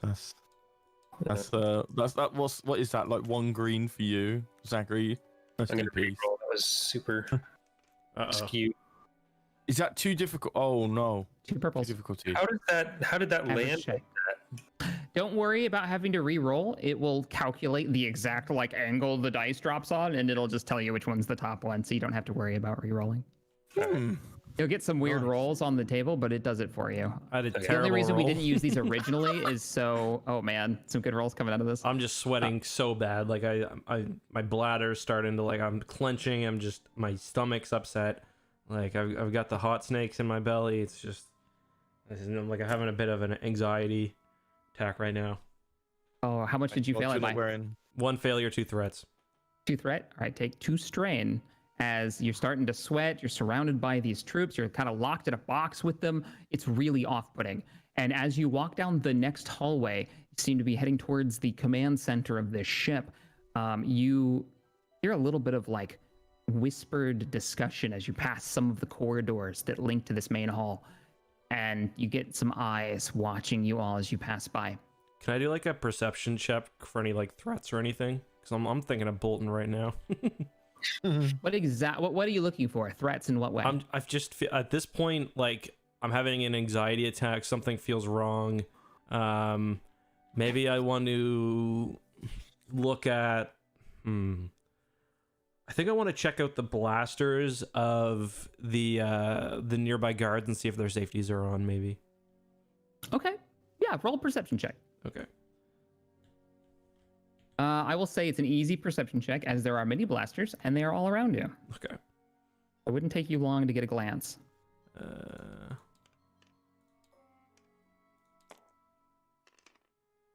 Okay. I'm too nervous. There's sweat in my eyes, so I just. Oh, okay. Yep. You're welcome to use that advantage how you like, but I'm just you gonna can't get throw a it. glance. Yeah, I'm just gonna throw it. I'm not gonna use it. You see the weapons, I'm but too you don't nervous. see the detail of where they've placed their thumb and where that switch has been put. Yeah, I'm just So- breathing heavily now, starting to sweat. So As you Can approach, I oh, go ahead. use the triumph I got to stare down one of the guards that is following us? Okay. What's your? Does Saren have a goal here? Is he just trying to intimidate one of the He's guards? literally just trying to say, "You're not as hard as you think you are, friend." As you guys are in the With turbo eyes lift only. moving, the lead guard who's kind of stood in front, and as the door has shut, he turned around to watch the group, and he was giving you the evilest of eyes as he watches you carefully, and he stares you down, waiting for you to blink. And he And just you gets just- that 1,000-yard stare. You just stare right back into his eyes, and you can see him start to get like you can see him to grinding his teeth a little bit. Eventually, blinks, shrugs a minute, and shakes his head and turns around as the doors open up. You can see him shake his head hard this time, as you definitely stared him down and kind of shook his resolve for a moment. tough. Come with me. And he starts walking down the hall. As you guys reach two set of double doors, there are 2 more fleet guards standing to the left and to the right of these large doors. As they open, they both give a nod. The rest of the guards kind of stand back. Inside. Not a big fan of this, guys. I don't like this at all. Just go with it. If they were going to kill us, they would have done it before we ever got aboard the ship. They have why do they have their guns out? Like, this way they get to keep the ship. My Ewing, Veronica. Well, go on, get in there. I'm gonna walk in. Well, I walk in. Yeah. You walk in first? I walk in first, yeah. All right. So what you're greeted by as you have to walk in, and as you turn a corner, you find yourselves in a bit of an auditorium. There are the sets of almost bleacher-like seats that run up and around this half circle.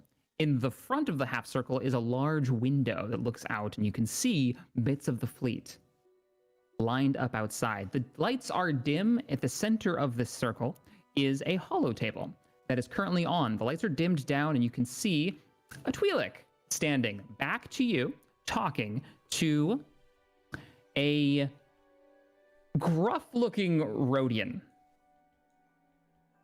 He's in a fleet admiral's uniform. He's got a dark, like emerald green skin to him, and then he's got that kind of standard khaki-colored uniform that's sharply cut. Next to him is an older gentleman, graying hair that's long but stops about at his shoulder length. And he's got a bit of a goatee that runs slightly down into a point. He's also sharply dressed. You notice he's wearing what looks like a military uniform, but not one you're immediately familiar with. It's a deep, rich blue color. There are a few medals glancing at, look like they have writing on some of them, but you don't recognize the language, at least not at first glance, unless you want to try a roll for it. The Admiral and this sharply dressed older gentleman, are standing looking at the Twi'lek, which you recognize as Syndulla. Speak of the devil, they're here now, the Admiral says. Syndulla's hologram turns towards you. Are we in prison? The Admiral leans kind of around the corners. The rest of you filter in. All right. That's good enough. Wait outside. You can see him talking to the lead of the guards. Sir, are you sure? I said wait outside. Shut the door and see that it's locked. Yes, sir. As you wish. The guard that you had stared down earlier turns and makes his way out the door. Saren gives him a wink as he leaves the room. He's head down, eyes kind of up towards you, and gives you this exasperated sigh and marches off. Tells the rest of the troops with what kind of a hand wave, follow me. And they all make their way outside. The door shuts. Its light's still dim. Yeah, Admiral, these are the ones that saved our asses. Syndulla says with a bit of a smile to all of you. Happy to just see you again. I'm still too nervous. I'm not saying anything. Yep, same. It is good to see you again. Nice, you'll at least give us the credit. Well, it was a damn fine job that you did, Rodian says as he straightens up, kind of straightens his uniform and steps forward towards you. A damn fine job. He puts a hand out towards you, Saren. We would have lost the Free Star if it wasn't for Twin Sons. Saren looks at the hand for a little longer, just long enough for it to be awkward, and then reaches out and grabs it. Gives it a firm shake, and turns immediately to Zachary. And you, I understand you're the one that breached that ISD security, managed to power down its tractor beam? Yeah, that was me. Still, my anxiety is still through the roof right now. It's a damn fine job, son. Oh. You saved, well, what remains of Crate Company. And Syndulla. Appreciate it. Anytime. Well, don't ask me to do it again, but anytime. He stops and he looks at you to see if you're serious. It was a joint effort. There's an engineer named Trask down in the hangar who I couldn't have done it without him. Yeah, we need to talk about that. Oh God. I told you this would come up. What? I did tell him. I need everybody's vigilance skill one more time because I lost my little note. Okay. So Zachary, what's yours? Mine is I've got 1 yellow, 2 green. It's a rank 1. Although I do remember that everybody in close range of me gets 2 boosts to their vigilance, Vigilance as well. as well as perception. Plus 2. Okay, that is an amazing skill. Okay, so 1.2 for you. All right. So Osh, what do you got for vigilance? 3.2 apparently. 3.2 for Osh. So that's 3 success, 2 advantage, right? Just to make sure. Or sorry, not 3 success. 3 ability, proficiency, 2. No, All 3 right, so- ability, and then 2 boosts. Sorry.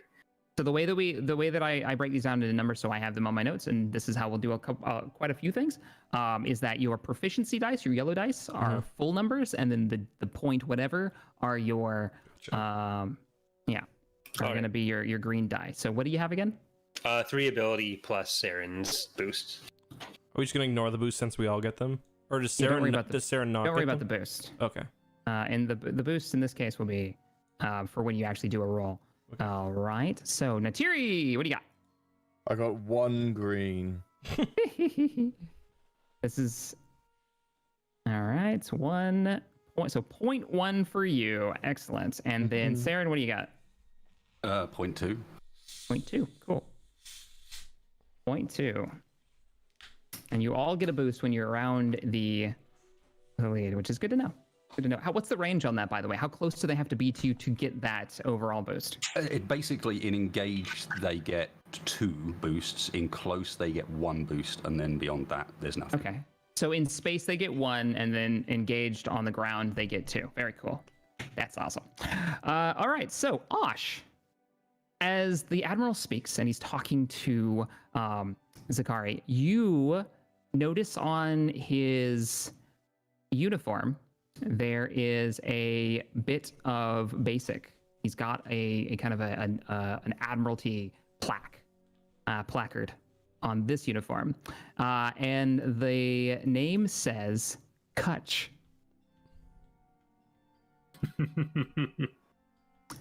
And it starts to dawn on you: dark green, the face. He looks very familiar. Some of his facial elements look familiar. He doesn't look like you've never met this guy before. I lean into Zachary a little bit. I think you might be in a bit of trouble. Don't make me more nervous than I already am, please. Trask did admirably during the engagement. I mean, Trask, I believe he came on his own free will. I do not remember it going that way. Hush, and shut I think up, Trask shut up, probably said as much already. Shut up. I would advise honesty in this situation, Zachary. The older gentleman in the back kind of interrupts. We don't have time for this. Listen, The Admiral we wouldn't have speaks got up. out of that without Osh. We wouldn't have gotten out of there. That is true. Without me, you wouldn't have done as much, but also without Trask. However, it does not Trask, seem sorry. like he wants to join us on further missions. Trask spoke highly of your actions, but not the way we in the rebellion go about business. Well, I am sorry. Tell you what. You follow orders, and you never lie to me. And there's this awkward pause. And we'll get along just fine. Okay, I can agree to that. I apologize. Just I apologize watches for you. lying. Well, on to more important matters. The older gentleman takes a step forward. We have a bit of a problem. Problem that, I'm sorry to say, your escort here was required if we're going to solve it. The older gentleman looks over at you, Saren, and kind of just gives you a little bit of a look up and down. You can see the gray hair. He's probably pushing his 60s. Human.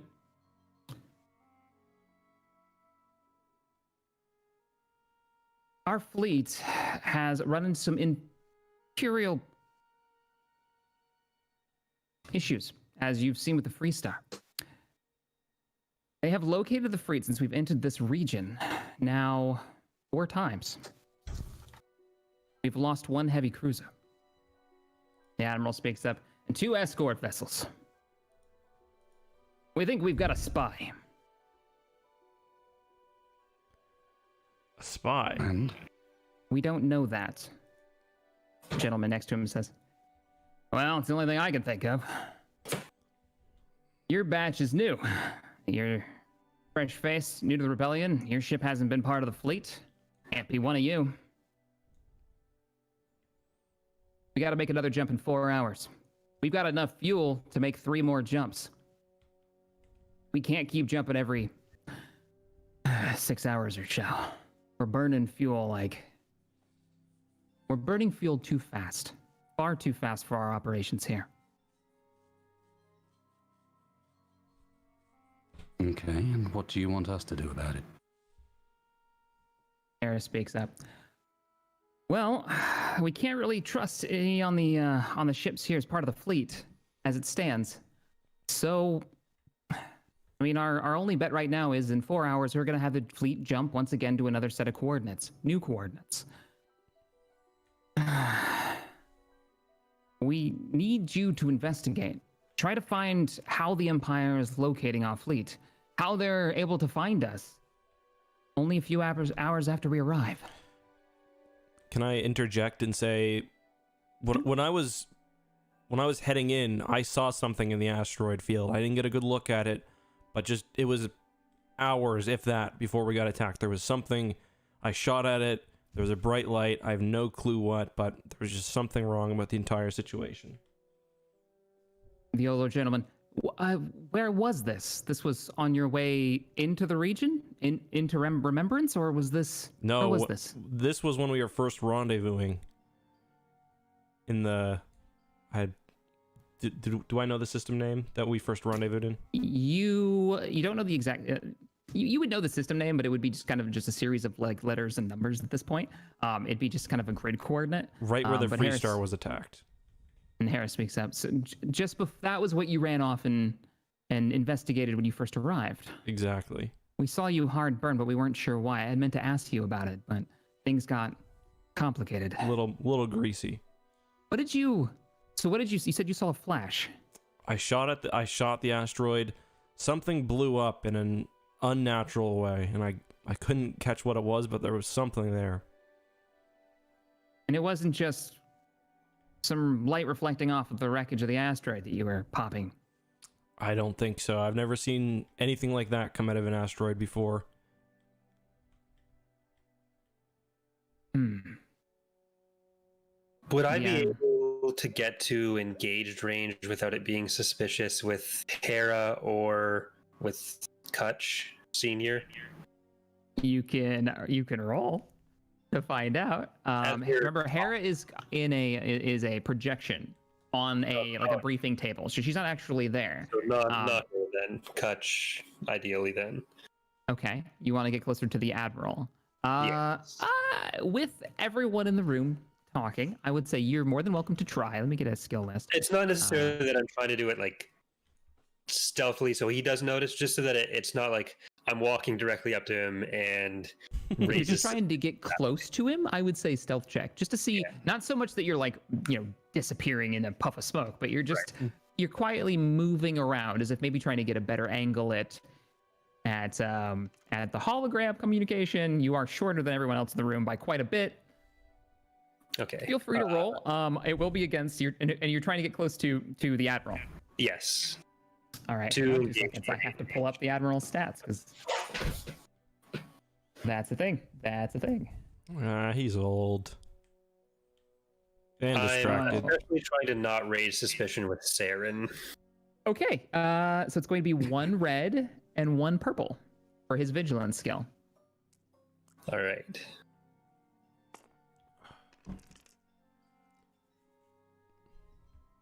Nice. Ooh, barely, but you made it. 1 success.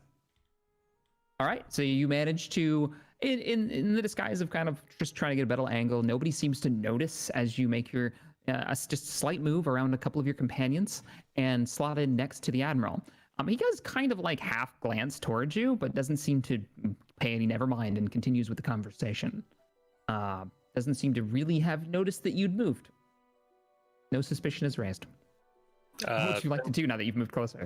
When there's a bit of a lull in his instruction and Zachary and Hera doing the back and forth about the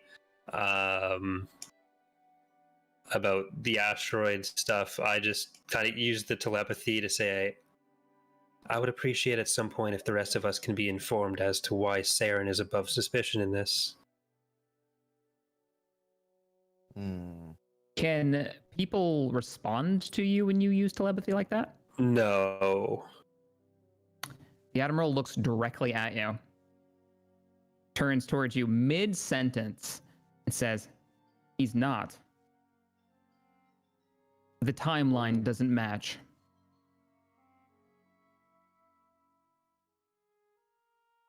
What? Are you still talking to me? No, sorry for the interruption. The Admiral glances back at you. So you say you saw something in the asteroid that you destroyed?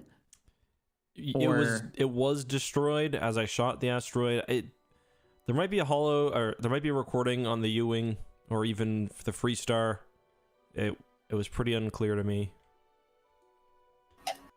But there was something. There's just something wasn't right there. Harris speaks up at this point. As you can see, the Admiral's deep in thought. Well, it's another avenue worth investigating. Only got a few hours until we make our next jump.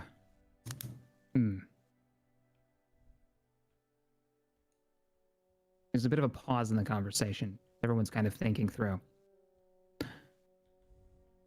I could open up a fleet-wide investigation on this, but if we have a spy, they'll for sure hear about it. We don't know who it could possibly be. I have a few suspicions. The Admiral says, kind of glancing out towards the window this time, kind of turns a little bit away from you all and looking out towards the fleet. But I don't know who I can trust. Anyone could have, well, I hate to say it, but anyone could have switched sides. We've had... Is there anyone outside of Twin Sun Squadron that might be might have any sort of full alibi or would be beyond suspicion that might be helpful in our investigation? Anyone beyond suspicion? And Hera speaks up before anyone else has a chance to answer it. Well, I mean, anyone aboard the Freestar, we have not been with the fleet. We rendezvoused with you before making our final jump to the rendezvous coordinates with the fleet. So we haven't known their location outside of this last jump since they gave us the update. But there's no way that anybody aboard the ship could be leaking the fleet's location. It's one of the reasons why our ship has been attached to this. Barring, of course, multiple spies who are acting in concert. It's a possibility. You are the newest to arrive. We are still missing, and the Admiral speaks up. We're missing a heavy cruiser. A couple of escort ships. We think maybe the Empire was intercepted them either before they reached the region or after. We're not sure. How do you know what happened? Were they supposed to meet? They were supposed to meet, designated coordinates, designated time. They never arrived. One of them we left a beacon, but they never seem to have either found it or... I don't know. Did you see them jump to hyperspace? Where were they supposed to leave from? Or is there evidence of them jumping to hyperspace? Our contacts from where they've left, and he doesn't say exactly where they left, as that would probably give away wherever they were stationed or wherever those rebel assets are located. But he says our contacts from their initial point, as reported in that they had left, but they've never arrived. They haven't arrived yet. Maybe they're still stragglers. Maybe they took longer than anticipated, but... Did they get an exit trajectory to calculate likely routes? I'm using my astrogation knowledge. I gotcha. With your astrogation knowledge, because it's so high, you would when they kind of gives you the timeline of when they should have arrived and kind of gives you some of the coordinates of points that they should have used to get here. They don't give you the initial starting point, but they do give you kind of like a portion of the course.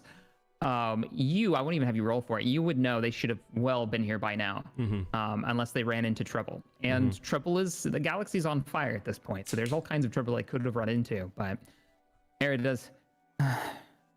It's painful to not have that heavy cruiser. We need all the firepower we can get. Don't lose hope. They might arrive. Just late.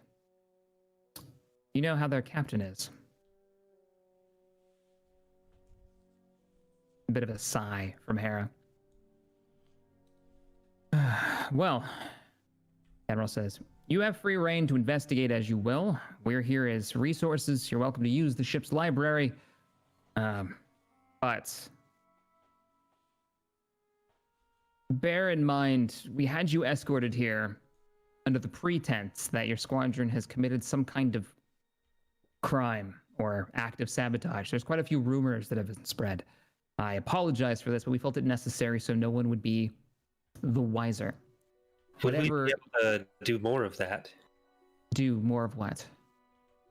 If we could spread the word, perhaps, that one of our squad has been in some way penalized or perhaps entirely restricted in their movement under suspicion of being an Imperial sympathizer, this might be something that could draw out others in the fleet who might be looking for cooperation in such nefarious activities. Something of a honeypot. Potentially, yes. It wouldn't be too hard. I have a few officers that I trust. They helped me set the scene, as it were. Not that it was hard to do. If we could perhaps suggest that Zachary, when he was hacking that tractor beam, instead sent a transmission that convinced them to shut down the tractor beam and allow Zachary to return and get the location of the rebel fleet.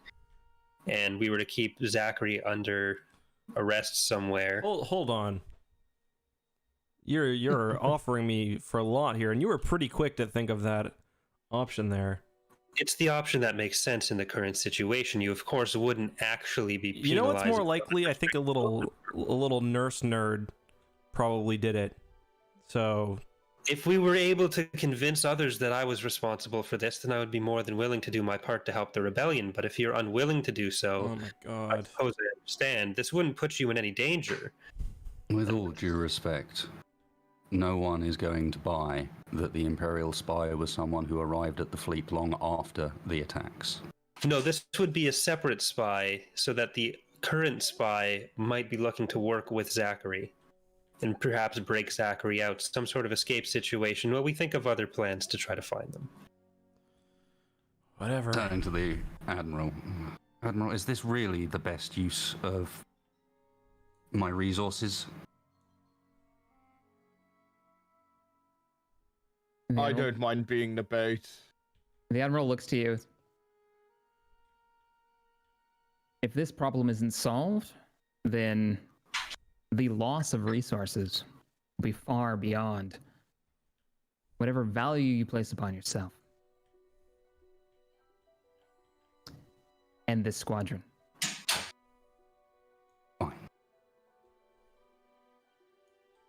Air speaks out. There is, I hate to say it, but there is, and we've all discussed it, and we haven't agreed, the Admiral says. Yes, but they should know all of the information that we have. Fine. But I don't condone this. Air turns toward you, Saren, and you, Zachary, on the hologram and kind of leans in a bit.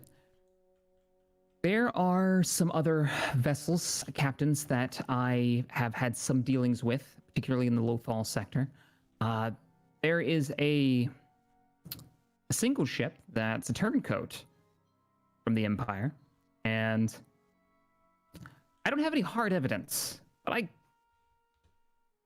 I'm uncomfortable around their captain. Something about the man puts me off, and the Admiral speaks of his history has been exemplary.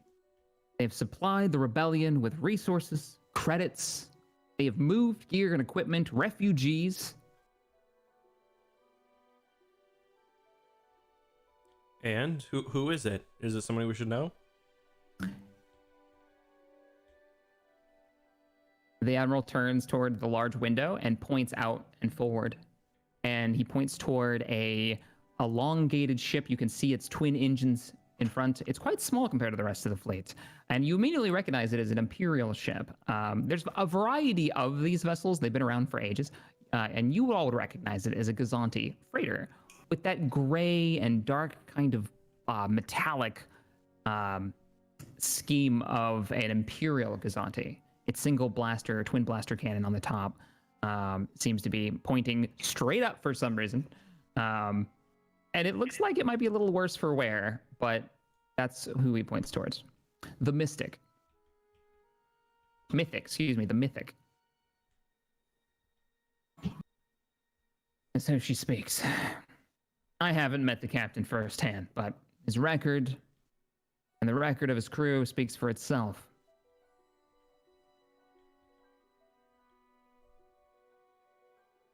Yes, Admiral, but where do those credits come from? Sympathizers. The majority of these credits come from worlds that have aligned themselves with the rebellion but can't get out from the thumb of the Empire. I'm not having this conversation with you. Twin Sun Squadron, you are in charge of this investigation. We jump in 4 hours. How you wish to proceed is up to you. The resources of this vessel are at your disposal. Can I just say one thing? You can say as much as you like. If I am going to be locked up, then you're going to need to do something with Trask, and we're going to need to make sure he hasn't talked to anybody, because he was with me the entire time, and he is pretty chatty. Is this the plan that you'd like to go forward with? We'd have to make sure that it was a valuable target and one that the potential spy or spies could approach. The only thing Hera speaks up. I would also like to look into the whatever it is that you saw in the asteroid belt. I can see if I have any recordings on the U-wing. Investigate that further, please, and bring me any information that you find. Will do. Or aye. So, you'd like to speak amongst yourselves? And the older gentleman,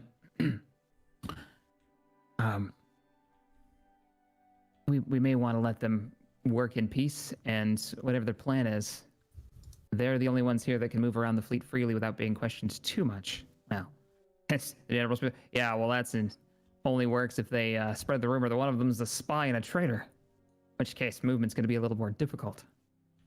Yeah, it's true, but it may work.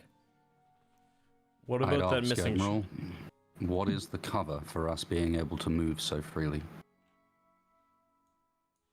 Well, it depends on where you want to go.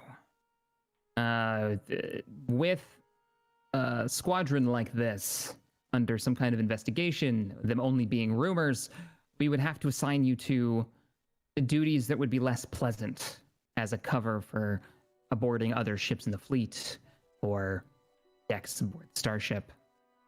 I'm sure we could come up with something. It depends on what your plan is. Well, if you'd provide us somewhere private to talk, perhaps we can figure something out. Yes, I think among us we can discuss and figure out who the suspect is.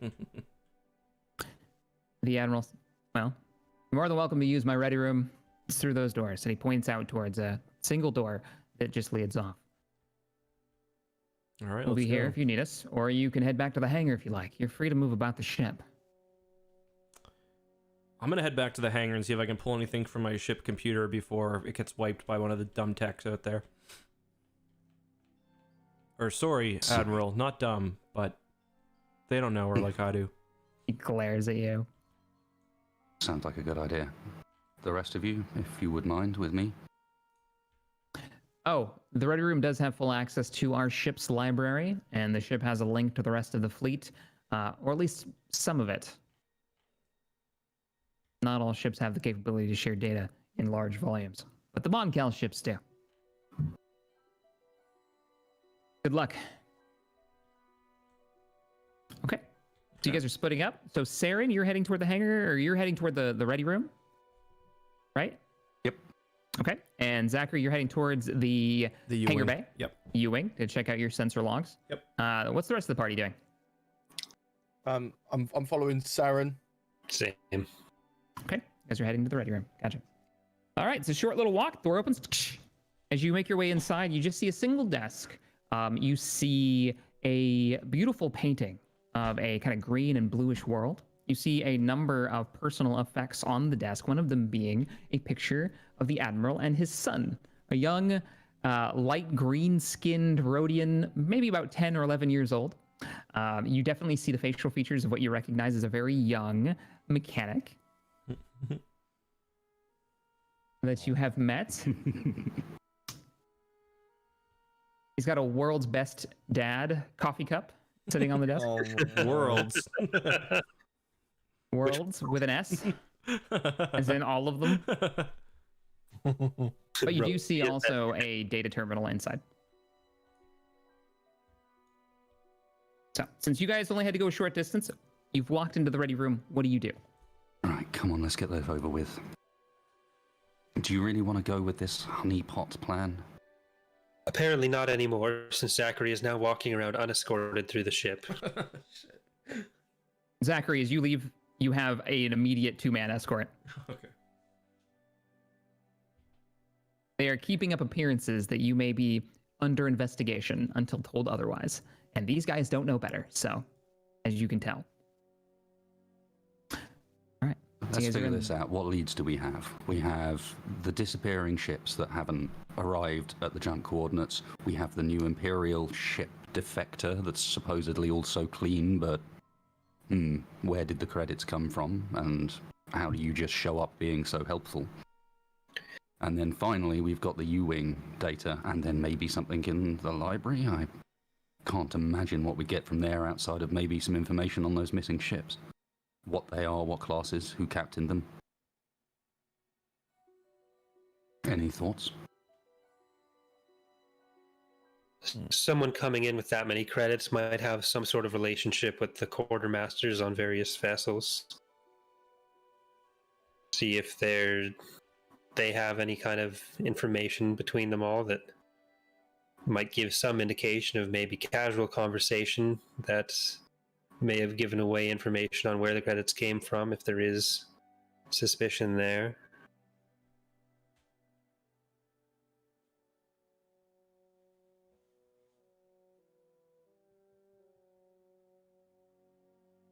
Okay, and while they're talking, can Saren try bringing up the logs on the computer relating to the ship, the fleet layout, and try and locate which ships are missing from that layout, the ones that have not arrived? Okay.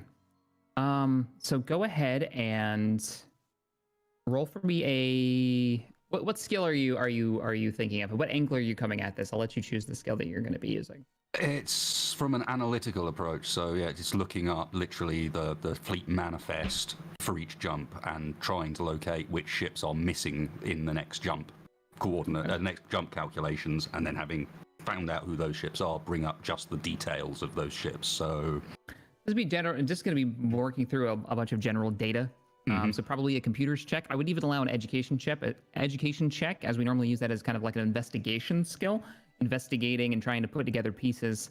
So either one of those works for you. And I will say for this, because of the access that you have, it'll be an easy roll. And because of where you're at, I'll say 2 boost die as well. So he's got the fleet information kind of on hand, being the task force admiral.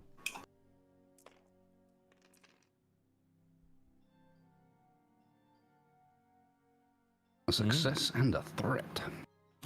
Okay. So, checking out the ships that are missing. You get a... What you don't have, it seems that they're purposefully keeping the names of ships and their classes encoded. But you do have kind of a classification. So you're missing a, it looks like there is a battle carrier missing. there is 2 escorts. These would be 2 escorts. In this case, they just say hammerheads, as if the capital ship that's missing, and we're talking, it's definitely like heavy cruiser. This is one of their bigger ships. It didn't arrive. It doesn't give you a ton of details because it's so important, but you do see that they had plenty of supplies to make it. The route was plotted, and you can see, I'll say that you can see in this region, not where it started from, but in this region, you get a sense of where the route was going through, and it was purposefully avoiding known Imperial patrols in the region. So it should have arrived. So something has stopped it, or at very least slowed it down significantly, and it should have been here about a week ago.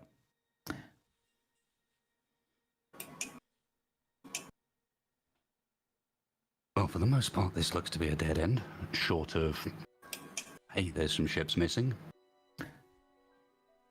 I will say, with that roll, because it was success, the last coordinate jump that it should have made before it made the final jump to the fleet's position, you do have that information. And it would have been the one closest to Imperial patrols out of the entire route. And it's not too far away. Surely we should inspect that, Saren. That sounds like a definite lead. It looks like we may want to split up further. Zachary is looking into whether he's got any information about that strange occurrence on the asteroid. We're going to need someone to go and try and talk to this Imperial captain, if we can, or at least some of his crew, get a judge of how legit they are. It seems a little too obvious, if I'm honest. Imperial defector ship shows up, and then suddenly the fleet is getting attacked. Of course, the first place you think is, well, it's the Imperial defector ship, right? But still, a lead worth checking. Are you sure it's okay for one person to go? It could be dangerous. And perhaps a pair. I don't know. My proposal would be, I am probably the most likely to be able to travel unnoticed, let's say, undisturbed, given my somewhat unique position. I can go and have a look at the coordinates, see if there's anything there, try and keep my head down and come back. Look for something similar to perhaps what Zach has seen. I'll just jump out to see if there's any sign of trouble. Potentially, it's a good idea to keep people aboard the ship if there's any suspicion in our direction together. Do we have some sort of shuttle service available to us? The U-Wing is our only ship on this ship right now, and that's in use by Zachary. I'm sure we can arrange something with the Admiral traveling backwards and forwards as, what, janitorial staff in a U-Wing seems a little unlikely.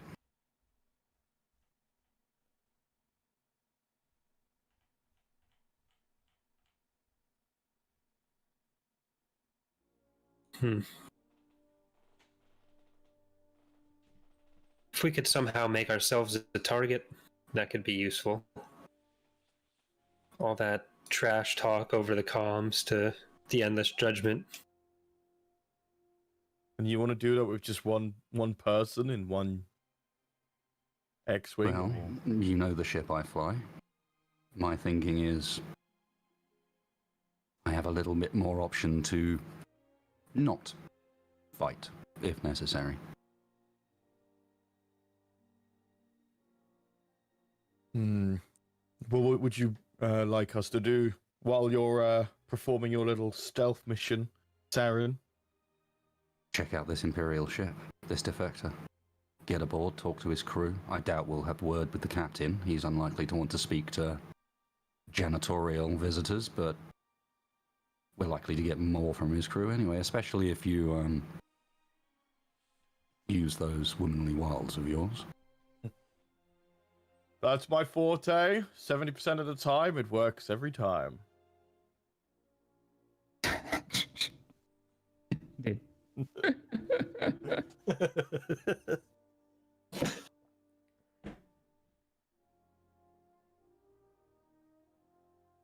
You do seem to have some proficiency with that could give us an advantage.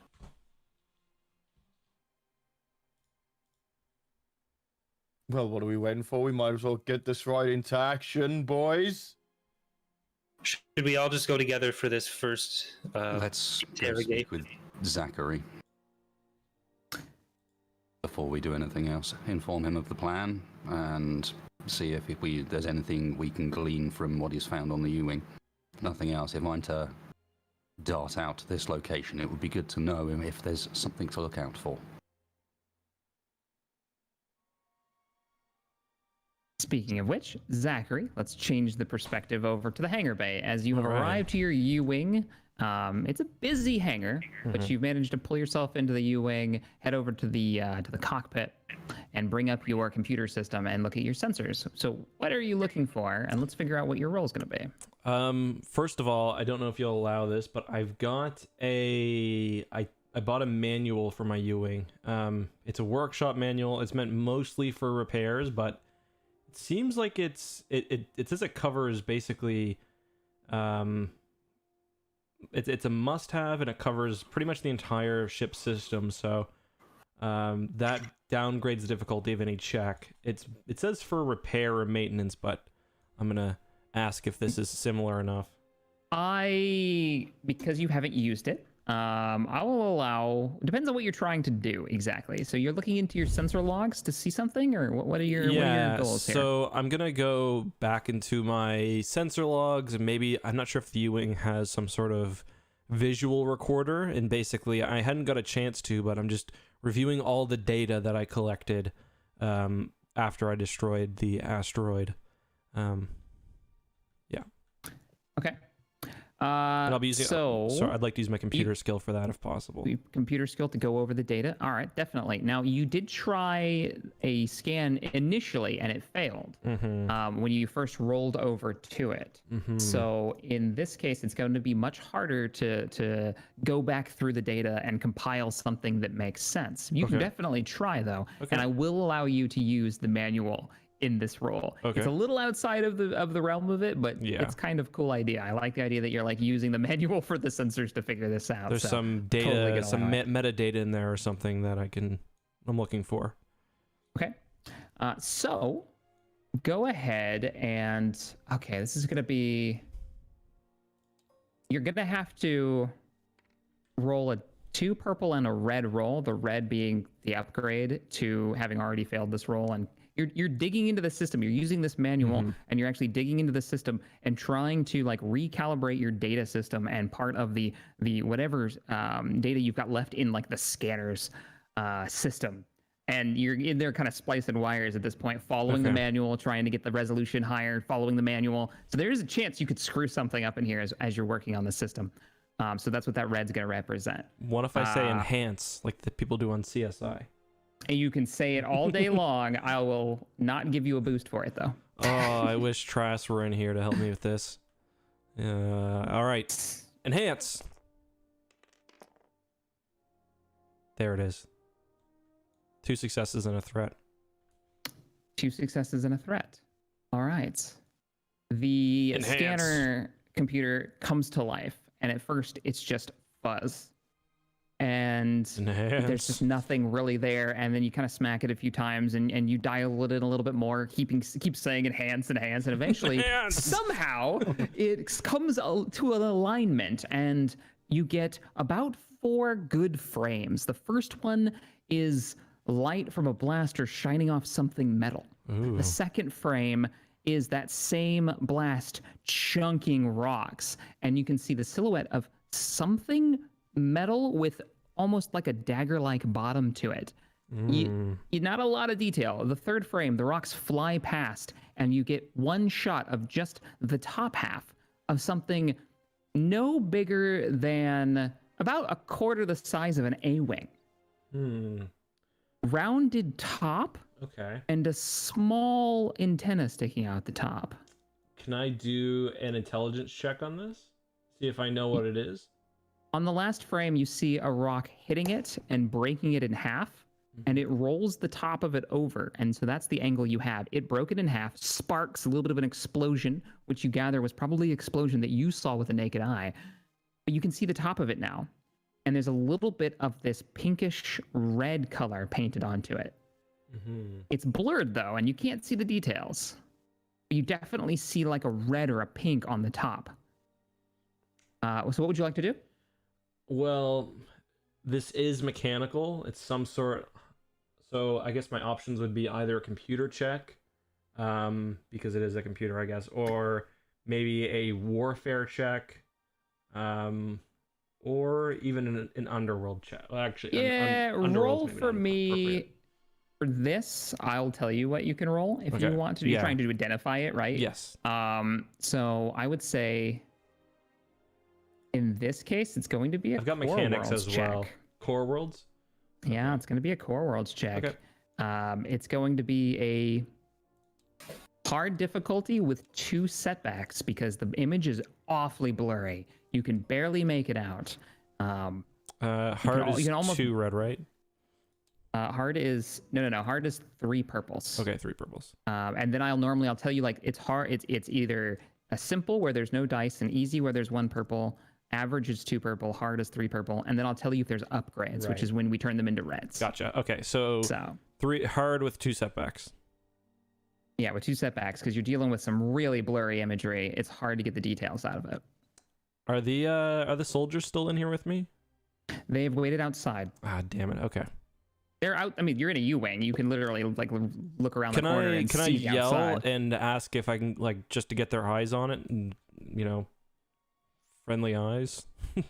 Okay. So what do you say to them? I say, I think I see something on here. Can I get you guys to help me out here? This is I might know what this is. I'm just thinking. Do you guys recognize it? 2 of them look at each other. All right, whatever. He pulls himself inside. What is it? The hell is that?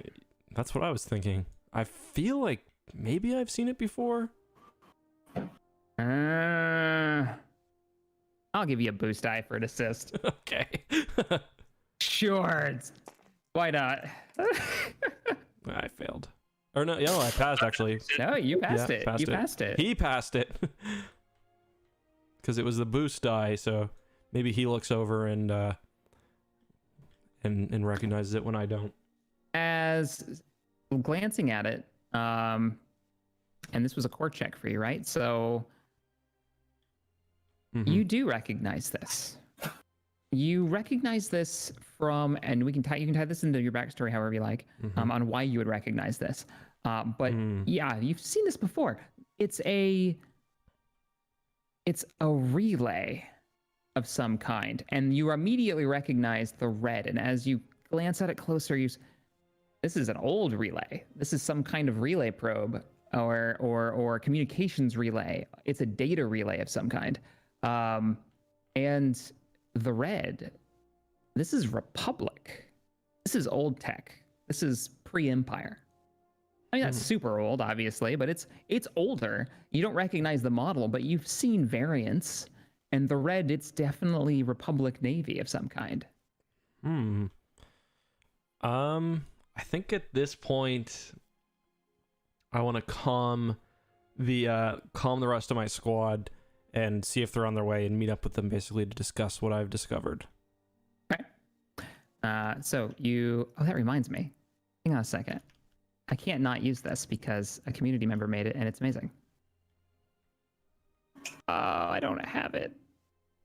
Wasted, do you have a communicator? Saved? I don't think so. Oh, neither do I. Okay. I'll know the have it one on the you table mean, next sorry. time. Yeah. We have a community member made us a comm unit that actually makes a noise. So you can be Oh, like, that's I'm cool. comming over so-and-so, bloop, and you can hit the button and it's actually a comm. That's really But I don't have it saved. It's on another table. So I'll pick it up next time. But all right, so you comm over. Who do you call and what do you say? I think I'm gonna call him Saren because he's Okay. the sort of the de facto leader. I'm gonna say, Saren, I found something kind of weird. You guys might want to come over here. I'll meet you all, but this is strange. I'm on my U-wing, Veronica. We're already on our way. Okay.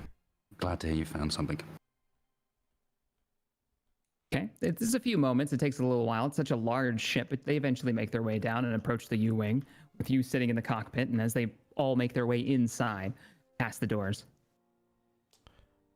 So I found something quite strange. We've got a Republic relay here. It could have been providing information about the fleet. And right now I'm wondering, are those missing ships from the Rebel fleet, are they Republic design? I know we've got some old Clone Wars vessels here. I can't really tell anything apart, but we've been thinking that these missing ships are something happened to them, but maybe they've done something to us. I don't know. There's something weird going on here. There's Republic tech, and I don't often see the Empire using this unless they have to. Before any of us go any further, is it possible for us to scan Veronica for any kind of listening devices? Are any of you able to do that? I've got my computers. I know the ship inside out. I think I would recognize if something was wrong, but I can do a system sweep if you really want. It would be nice for us to have an area that we can be sure we're not going to be heard by anyone. Okay. All right, roll for me a computers check, and I will roll your difficulty. Okay. Did I upgrade my computers? Hold on just a second. I gotta refer to my stat sheet. No. Oh yeah, I did actually.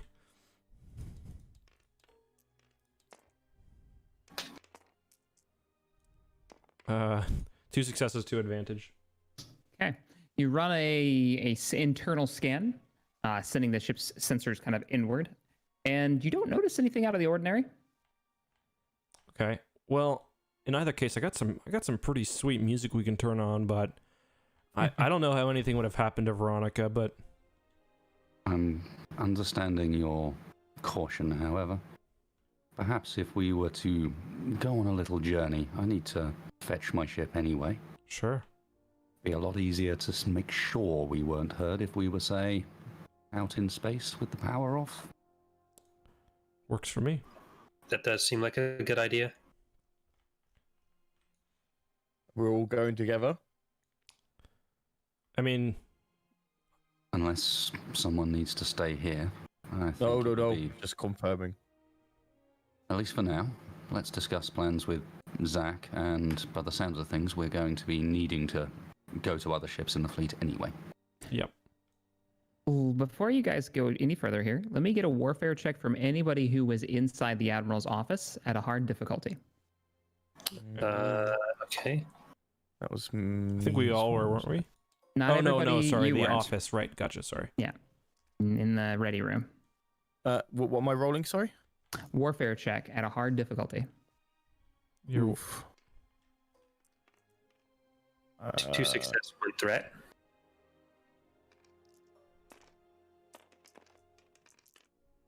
Oh man, success, and 1 failure. Who failed it? Me. Okay, just checking. Pretty. Whoever had that 1 threat, take 1 strayed. Did you Oh. brain vessel? Oh, that's not me. That's not you. You're good. So you guys, as you're having this conversation and you're thinking about it, like, you kind of remember some old holo reels. The last time that you heard the term battle carrier specifically mentioned, would have been a class of vessel that was. It's a term that isn't technically correct, but was used quite a bit during the Clone Wars for the main battleship of the Republic.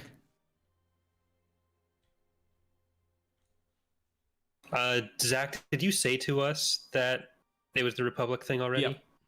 Okay. And you did say it, so that's why you're all having this conversation. You would have been like mulling around a little bit as you're having this conversation. The office we were in, was that Kutch's office, or was that the other older guy? It was Kutch's office. It had pictures of his Rhodian child Right. that you are all familiar It with. was that would be, yeah. And you didn't ask who the older gentleman was, so you never got introduced. Saren, did you know who the other individual with us was in that room?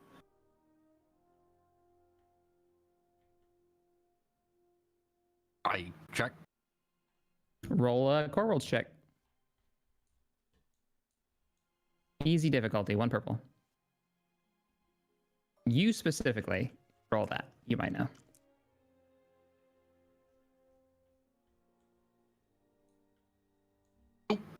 One advantage, nothing else. One advantage?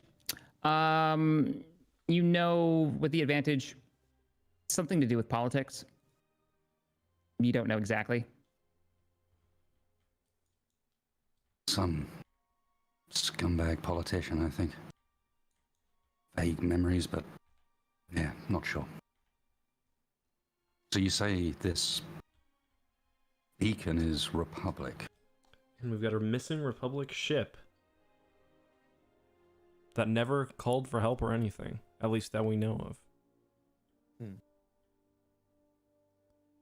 you think they'd have time to call for help? I haven't been in that many big capital ship battles, but I think I would have had time to at least send something out.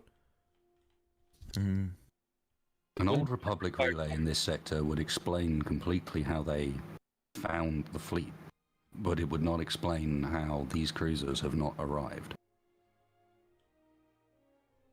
Well, I'm just spitballing here, but what if they dropped the relay? It was hidden within an asteroid. Now, I mean, it could have been. We were in a pretty far out there. It could have been there already, but it seemed like it was transmitting. It had, or it was at least active.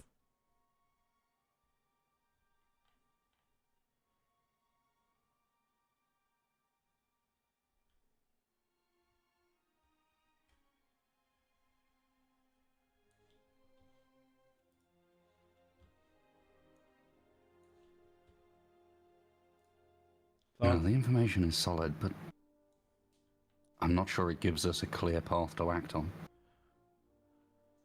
I mean, we should get out in space if we're gonna have this conversation. We may have said too much already.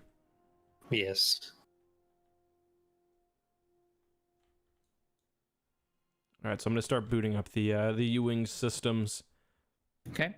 You get a little bit of gruff from the two guards there, and they call it in, and they get a call back from the Admiral that says they're there. Clear launch, let them do what they need to do. They seem confused, but they let you start the ship up. Hatches close, and are you all loading in and leaving? Yes. Sure? Okay. For now, And the yeah. U-wing launches, leaving behind the MC-75 Nomad. Where are you heading? Just out into kind of open space, maybe like 40 clicks away from the fleet, outside of close sensor range. Okay. So yeah, go ahead and put it on the board. Go Okay. for it.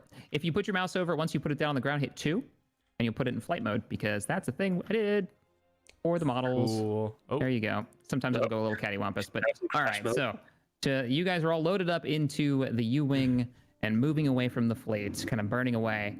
You can see it kind of dwindling in the distance. You pass by that old Providence with the engine still on fire and the chunk taking out the forward section of it. It looks like there's a repair team still trying to work on it, or you're not quite sure what they're doing. The ship looks like it's in pretty rough shape, though. As you burn away, getting farther and farther away, you get about 40 kilometers out. I'm going to turn off all the ship systems other than life support. And I'm going to turn around everyone and say, if there was anything transmitting, it won't be transmitting now. And you glance over at your computer, being so far away from the fleet and being shut down in the U-wing, for the most part. If there was anything transmitting at this point, it would be super easy to the point where you wouldn't need a roll to find it. It's dead space. So you check your computer system to see how passive scans. There doesn't seem to be any outgoing signals from the U-wing. So we're probably safe in here. So what do you guys want to do? The fleet may be compromised.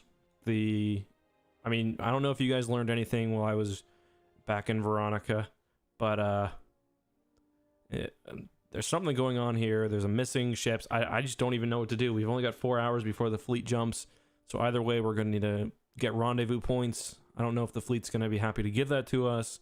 We got to get moving. And at this point, it's almost been about a half hour, at least, almost maybe close to 45 minutes. You are burning time. All right, I think we're going to have to split up for this. Staying together and checking all bases, we don't have the time for that. Okay. So I can take some of you guys in the U-wing, or we can take multiple starfighters. What are you thinking? I'm Your leader. thinking we still have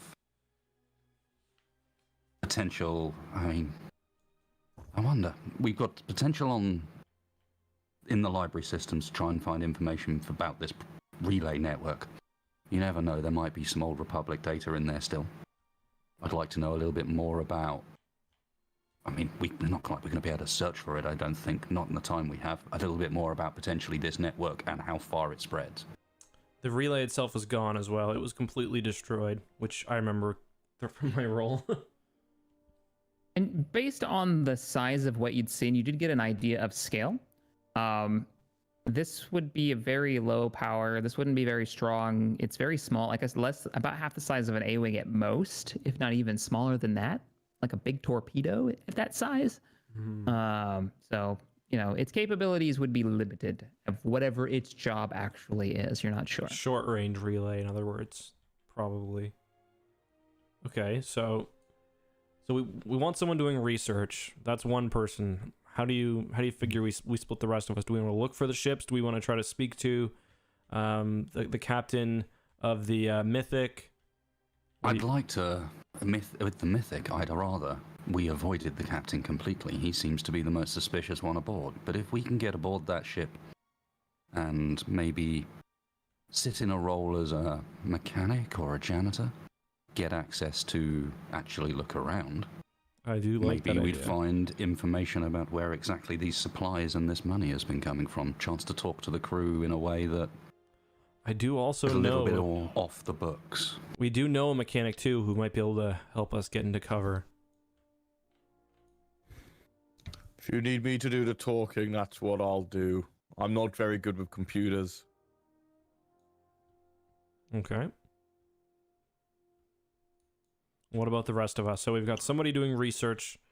We've got somebody trying to seduce, apparently, the crew. I don't like the idea of sending someone aboard that ship alone. I can look after myself. She does have quite a large axe now. Just, yeah, be careful with that, by the way. Veronica was just refinished on the inside, so. A large axe and potentially the least convincing engineer you've ever seen. Yeah. Didn't you say you had a mechanic that can join me? Well, I mean, I don't know if he'd be willing to, but Trask would probably be able to help you blend in, but I can't read him. I don't know what's going on with him right now. You can't read him? It's not a third grade textbook. Saren looks slightly surprised that you got to third grade.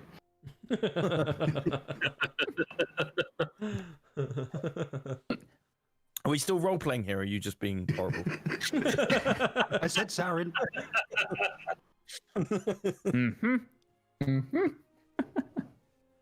All right, well, All right, that, so what do you leaves, guys wanna do? that leaves one or two of us. So what should we do? Are we going to go investigate the ship? Do you want to just stay among the fleet?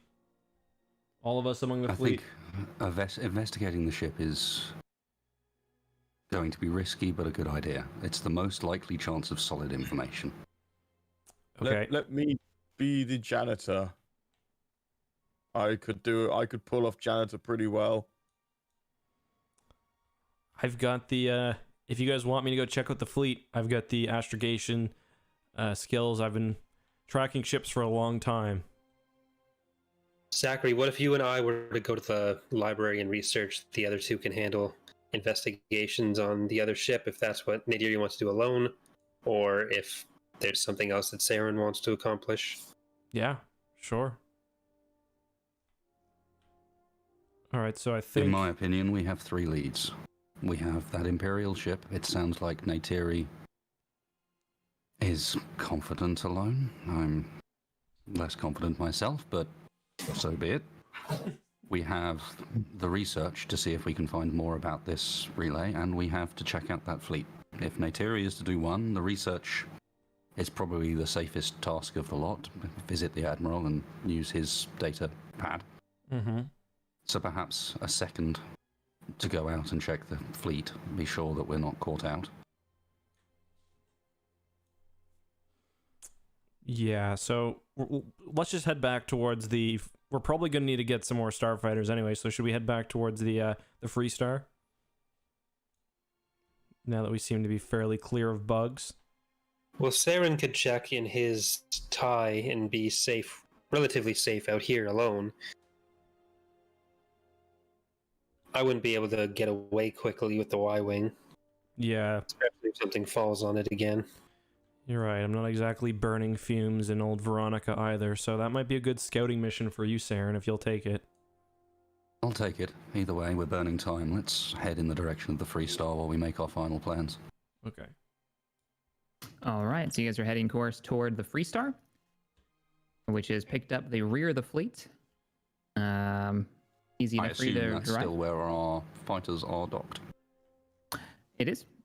So, coming into the same bay as before, you do see your fighters there, the maintainers working on it, including Trask. So I'm going to put down the boarding ramp and head back towards the Admiral's, or the bridge, because I know that the computer is there. Well, you guys went back to the Free Star, so unless you're Oh, you're, yeah, you're right. staying aboard, you're going to stay aboard the Nomad and let them take the U-wing. I forgot. Honestly, it sounds like you're only here to drop me off. Yeah, we'll just drop him off, then head over to the Nomad. Okay. Well, we could also drop off Neytiri, and she could take her ship. I guess that wouldn't look like a janitor coming. So we'll need to drop off Neytiri ourselves. Then you and I go to the what's it, Nomad? Yeah. Do you guys want to try to get Trask to come with us, or do you think Neytiri can handle this on her own? I feel like you need to leave Trask alone. All right. Judging by what we saw in the Admiral's office, I don't think bringing him into things at the moment is a good idea. What was in You the say wait? he- What was in the office? A picture of him as a child That's with kind of weird. Admiral Stats, That's who is weird. his father, obviously. Oh, Let's just say, let's not get the Admiral's kid killed if we can avoid it. I thought I was just being racist because I thought they looked similar. Oh, Jesus. All right. Okay, so I guess we drop. So is Neytiri getting dropped off at the Nomad? Neytiri, what do you want to do? Do you want? I mean, we can try to lay cover for you and drop you off in the U-wing. You can try to find your own transport over to the Mythic. What do you want? No, not my own. I'd take Okay. him in the U-wing. That's legitimate cover. All Just right. to transport moving personnel around. All right. So Either way, I doubt I'll be in frequent contact, so just keep your eyes open. let's head over to the. If you guys are all right with that, I'll head over towards the Mythic. And if you guys don't, you can tap me on the shoulder. Okay. But yeah, So you bank the U-wing over towards the Mythic, towards the Mhm. head of the fleet. You see, as you come over towards it, you have to roll over belly on to match up with the small hatch Oh, that yeah. the Gazanti has on the bottom. The U-wing has an emergency hatch on the bottom of it. You line up with it and manage to, if this is what you'd like to do, you can Mhm. dock up. Yep. All right.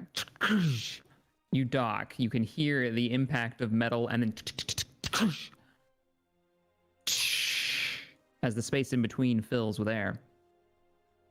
Immediately, the static on the radio clicks over.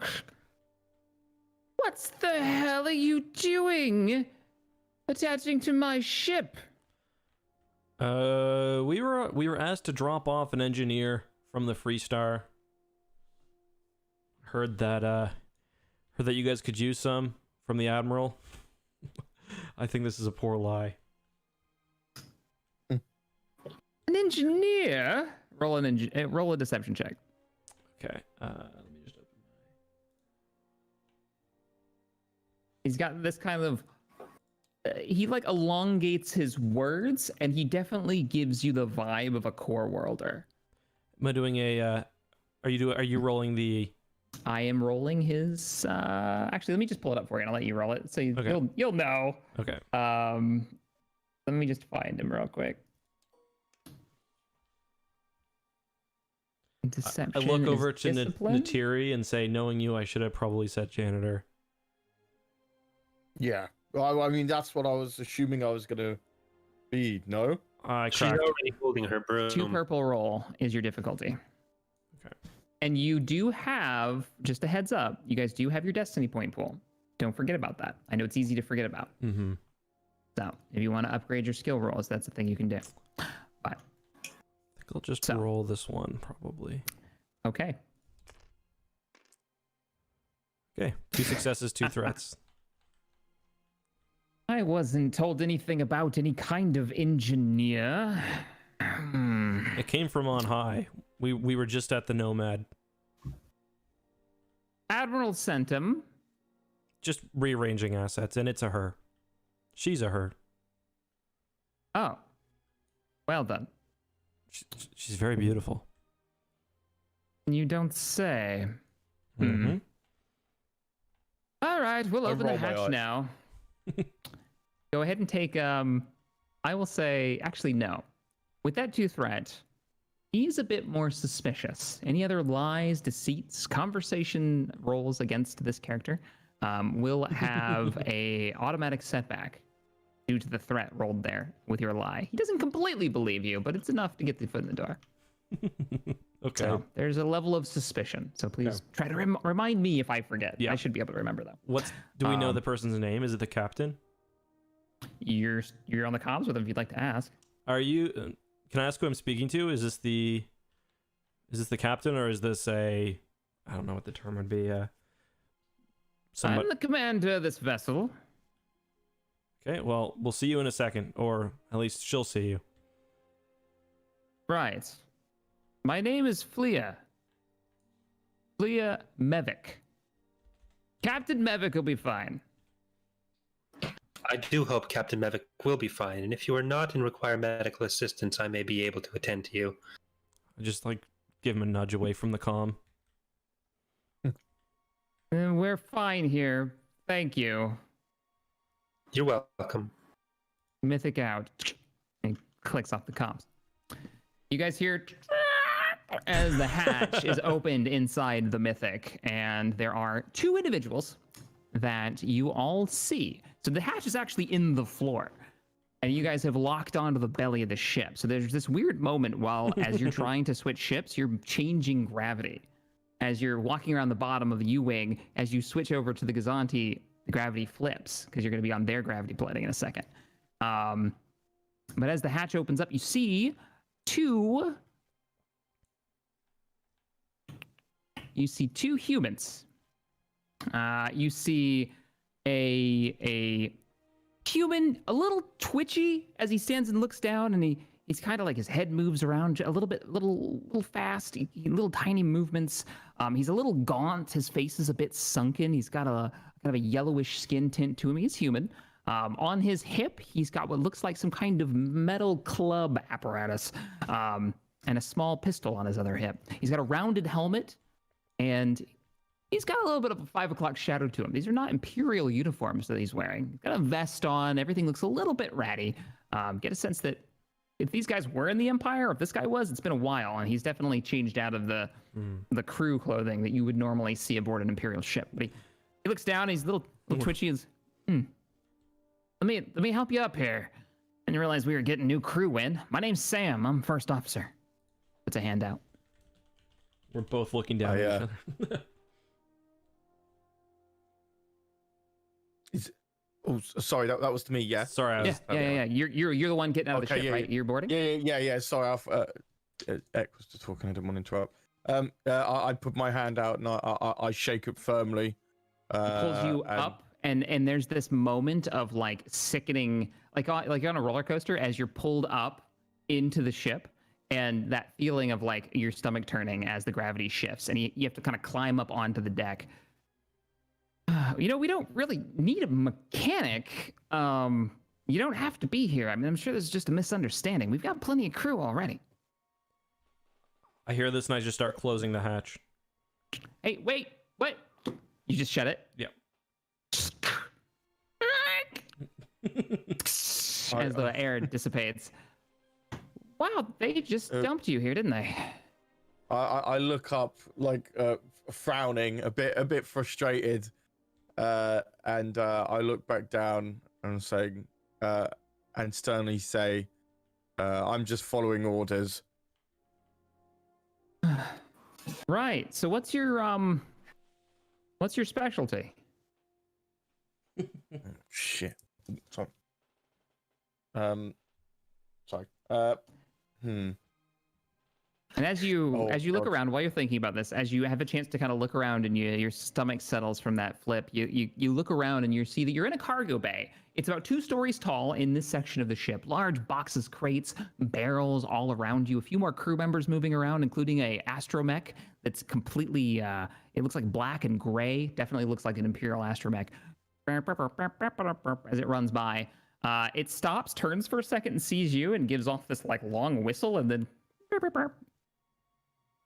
I'm looking at this astromech as it's going away. It's like I go, astromech is my special forte.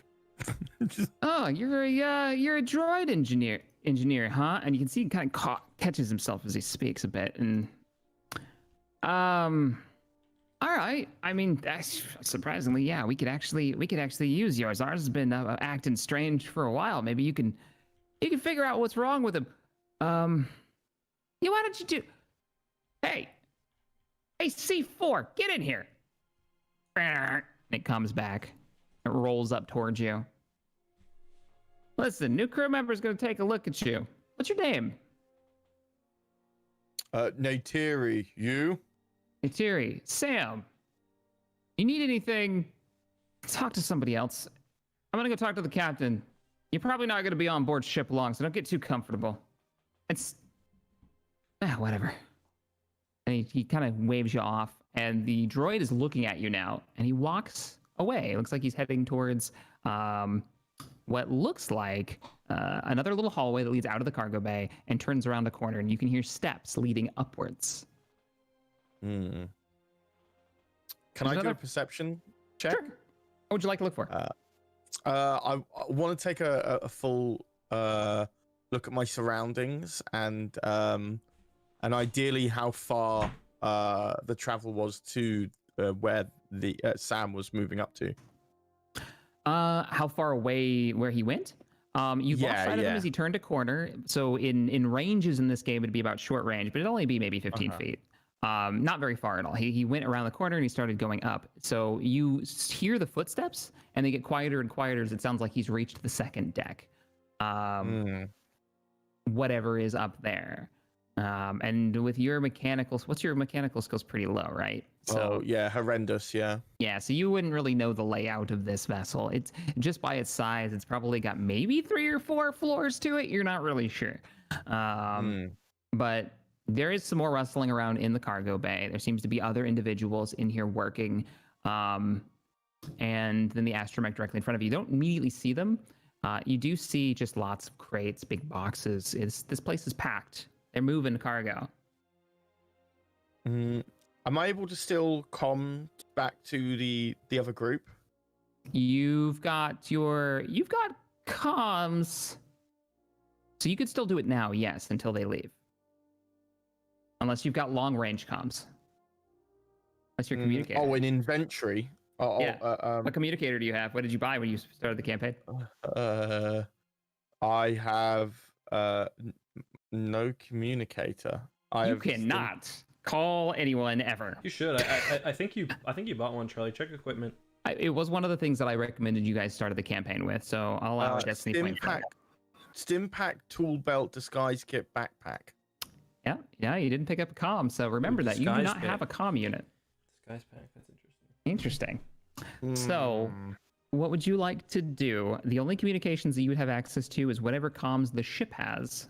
So, using a destiny point and knowing Neytiri, could we have a quick rewind and Osh hand it off as communicator to Neytiri before That's the beautiful thing about destiny points, absolutely.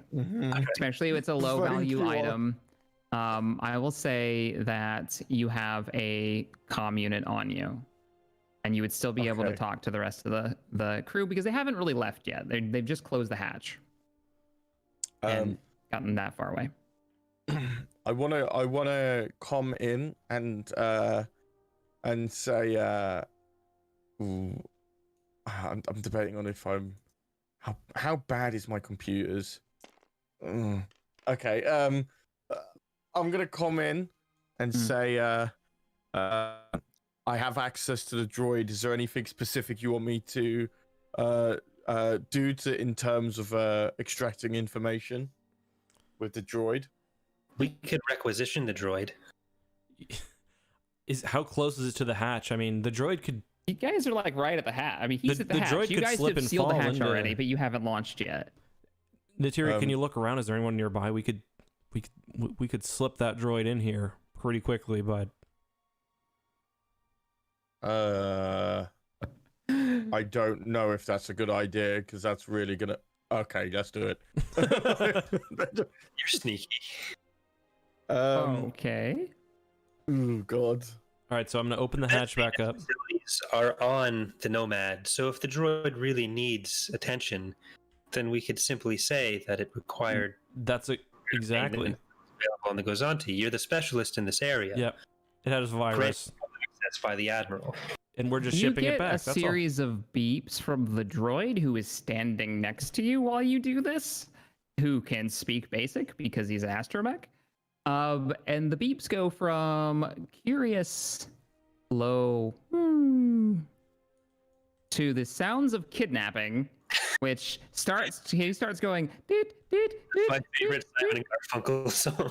I think I've got a skill that The droid is flipping its shift, Natiri. What are you going to do? put the speaker up to the droid. I've got a maybe I can talk to it. Okay, yeah, I put the speaker up to the droid. So I'm gonna try to convince the droid to chill out. I've got a speaks binary thing which allows. You have speaks binary. Yeah. Okay. So what you actually understand what it's saying. The way that we play speaks binary as a talent. It doesn't say that this is specifically how it works, but this is how it's always played in my games. If you take this talent, you can understand the beeps and whistles of a droid. And at first, the droid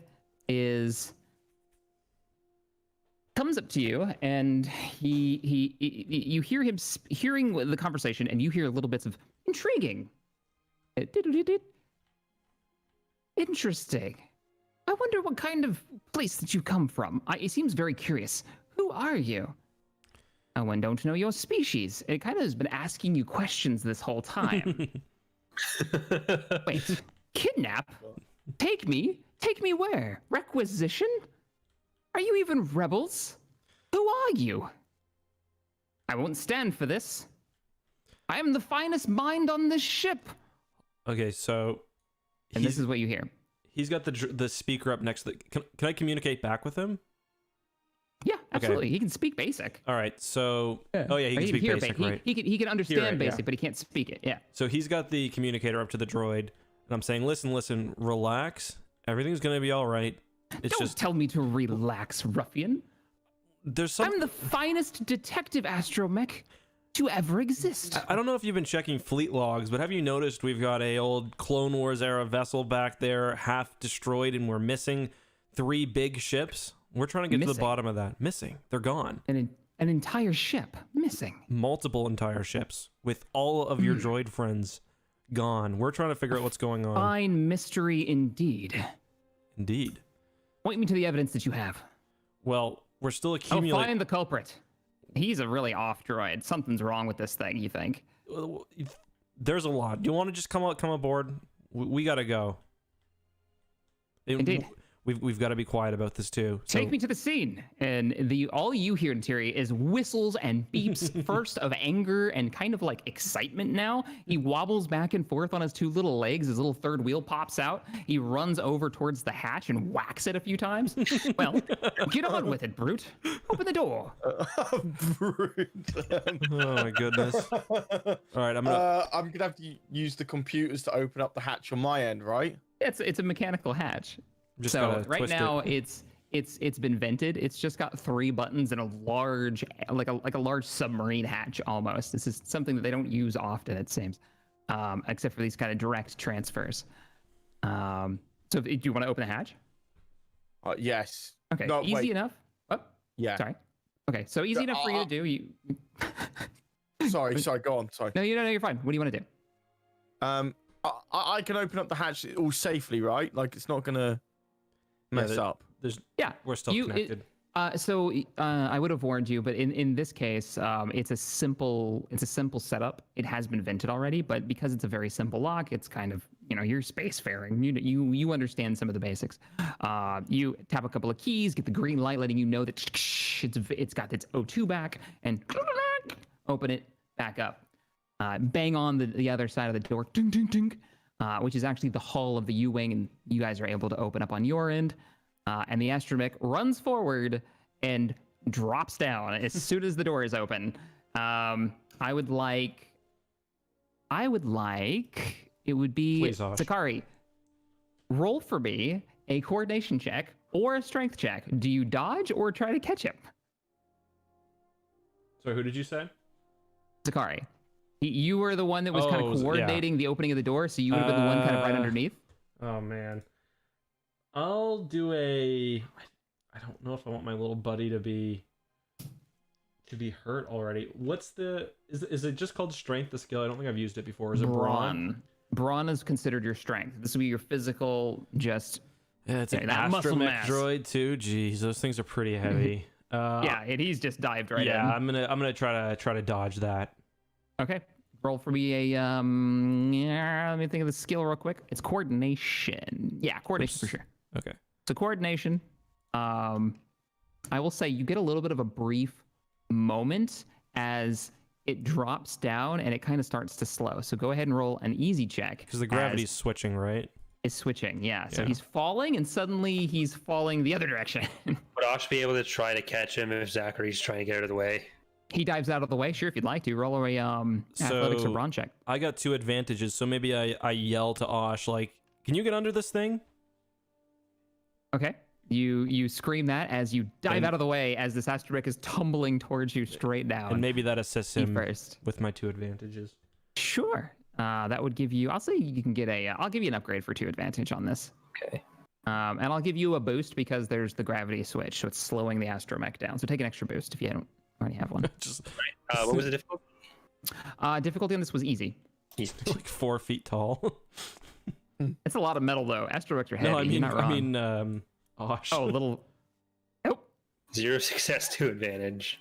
Oh man! So as your ally dives out of the way and says, "Hey, handle my light work," you try to be the ever helpful Osh that you are, always trying to heal and help.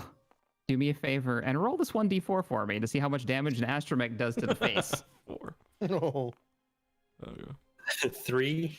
3. All right, minus your soak on that. It's just an astromech. He's heavy, but he's not that heavy. Ow. As you take the impact, and there's this. Is your helmet metal? Is it a helmet that you're wearing? No, that's just my head. Oh, that's just your head. Okay. So there's this just thud. It's a little sickening as you take a hit to the face of the quarter of this astromech and get knocked prone. The astromech beeping, wee, which translates in binary to wee. Well, I am here to help. Take me to the evidence you have. I will find the culprits responsible for stealing your starship. Only one of you recognizes any of the words he speaks. All right, let's detach. Let's get moving before they realize he's gone, and hopefully Natiri can keep this lie up. So I'm gonna head towards the cockpit and detach. Okay. Well, I guess detach first. Head towards the cockpit and ask the droid to please relax and don't touch anything. Can you translate what our new friend is saying for Honestly, me? It's not. I'll tell you when he says something. He's very excited to help. I'll say that. That's what? He sounds offended. That we don't know yet because I'm sorry. Let's just get moving. It's been a long day. You understand. Have you had any chance to monitor the transmissions or been around your captain, enterprising little droid that you are? Monitor transmissions. No, they don't let me do that. I normally just do the astrogation checks for the ship and monitor the upper decks for, well, anyone who's not to be allowed and any of the crew that's not allowed in certain sections of the He says no, Corey. starship. He does astrogation, and then I just translate everything that checks it. Yeah. So you're translating everything that he says, and yeah, he lets you know that he does the astrogation. He patrols the second floor, as certain crew members are not allowed on the second floor in certain areas. Little droid, has the ship broken away from the fleet at any point, especially to meet with other ships? With the current task force Remembrance, no.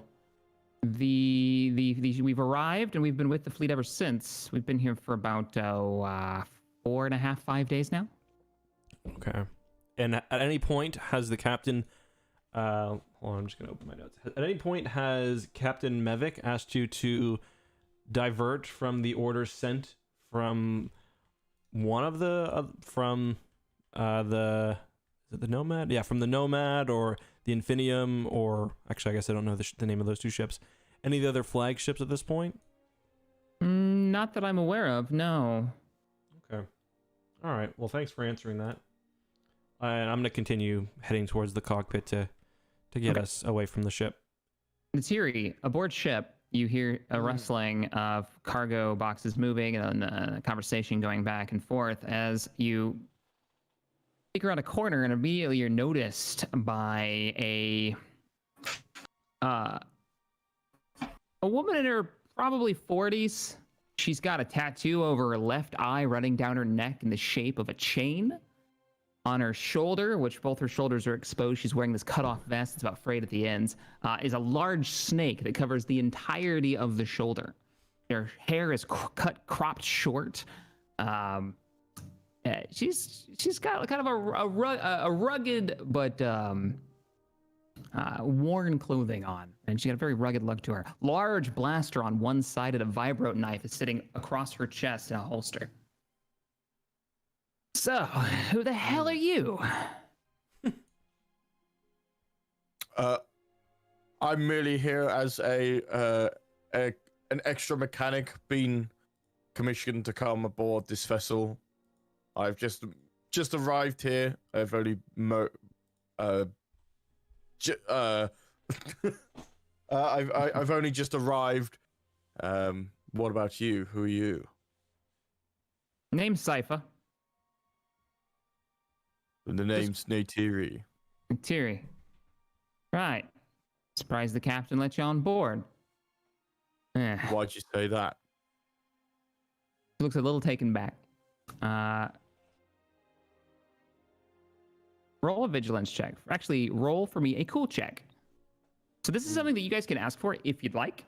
One of the things that you can do with the cool skill, which is quite fun, and Wasted, correct me if I'm wrong, it's been a little bit since I've done a GM, and you may remember what our skill was for it. I think it was cool. Basically, your intuition about someone. See if they're full of shit, reading their facial expressions, reading their, it's one thing if we're at the perception check to see that someone kind of always blinks twice when they're lying. It's another thing to know what that means, right? To realize that that's, that little give, that little tell is giving you some information. Yeah, I think there was a couple of occasions where you let us use like Streetwise / Underworld when it was appropriate, but with the rest of the time, it's certain. cool. Yeah, it's always cool check. Yeah, Streetwise or Underworld makes sense for certain characters. All right, so you guys are welcome to ask for that as well, right? Mm-hmm. I was thinking of that. So, because that's a skill that you can use. That's what one of the things you can do with cool checks. But go ahead and roll that for me. In this case,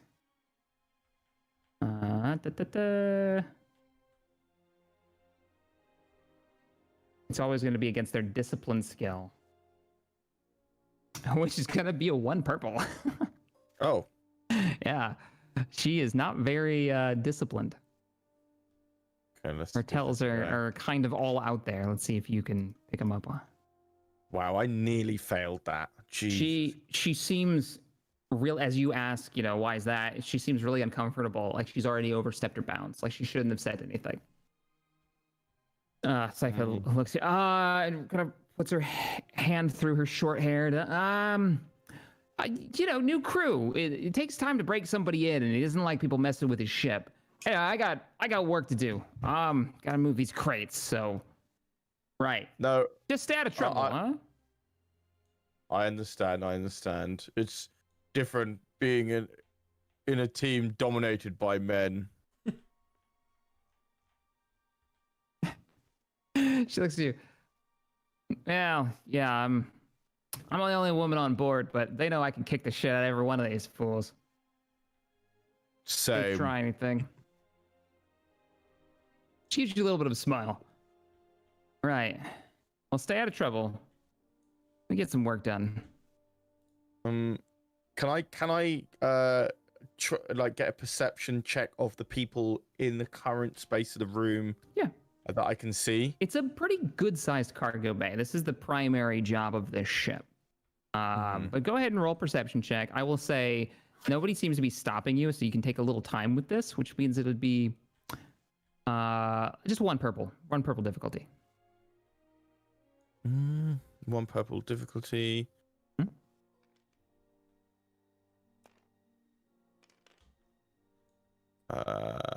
One success, 3 advantages. Okay. So you do see Sypha is on the far side now. She's walked away, and she kind of glances at you, and she's sort of keeping an eye on you. And as she walks away, you notice that she's walked over on the other side of a pallet crate. You see another human. He's armored up. Head is covered mostly by another one of those rounded helmets. He's also got a set of goggles on. He also looks a little bit kind of gaunt, and his skin's like an off yellow. He's got with that roll, how'd you do on? 1 success and 3 advantages. Okay. You also immediately notice that he's got a pop-marked blaster. Looks like it's taken a little bit of damage. It's got a little bit of like a burn on one side. He's also got a carbine slapped over his shoulder, kind of just holstered there and hanging off his back. And in his right hand, you notice that he's currently burning and smoking a death stick. And as Sypha walks over, she kind of nods to him and gestures in your general direction. And he gives her a nod, and they both kind of look at you and give it a shrug. Then they go back to what looks like inventorying some crates. Outside of that, you don't see anyone else here. Could I use one of my advantages to give a general idea of who would be a higher ranking in command of the people that I can currently see? From what you can tell, you've got a couple of deckhands here on this floor, and then you already had the first officer introduce themselves. So the highest ranked person that you would have heard so far would be Mevik, which would be the captain, which you have not seen. Okay. And then it would be the first officer, and then it looks like these two, from what you can tell, and the way that they've introduced, at least the one that's introduced himself, they are crewmen. And then the astromech, who seems very sure of himself, but you're not quite sure what he's saying. I would like to. Could I stealth up to the second floor of where Sam had roll me up? a stealth check to see if you can get up to the second floor. Okay. Now you did that perception check. I will say, there, as you're glancing around with that roll with that advantage, you would have seen that there's a series of what looks like ladders that head up to the second floor as well, as well as the stairwells. And there seems to be 2 of those stairwells that lead up to the second floor. One to the left, which he took, and one to the right across from it, that goes up. So there seems to be multiple ways to get up there. But go ahead and roll for me a stealth check if you're trying to get upstairs. I will roll your difficulty. Okay, sorry. No worries.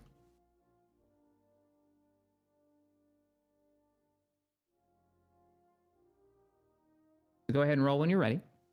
Oh, sorry. Oh, I thought you were going to tell me, and then I. Oh no, I'm going to roll it because you don't know. Oh, what the difficulty will be. Okay. 4 successes, 2 advantage.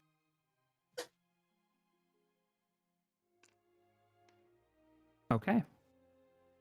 You slip away behind a couple of crates and then another couple, and immediately you think that no one No one can see you or knows exactly where you are.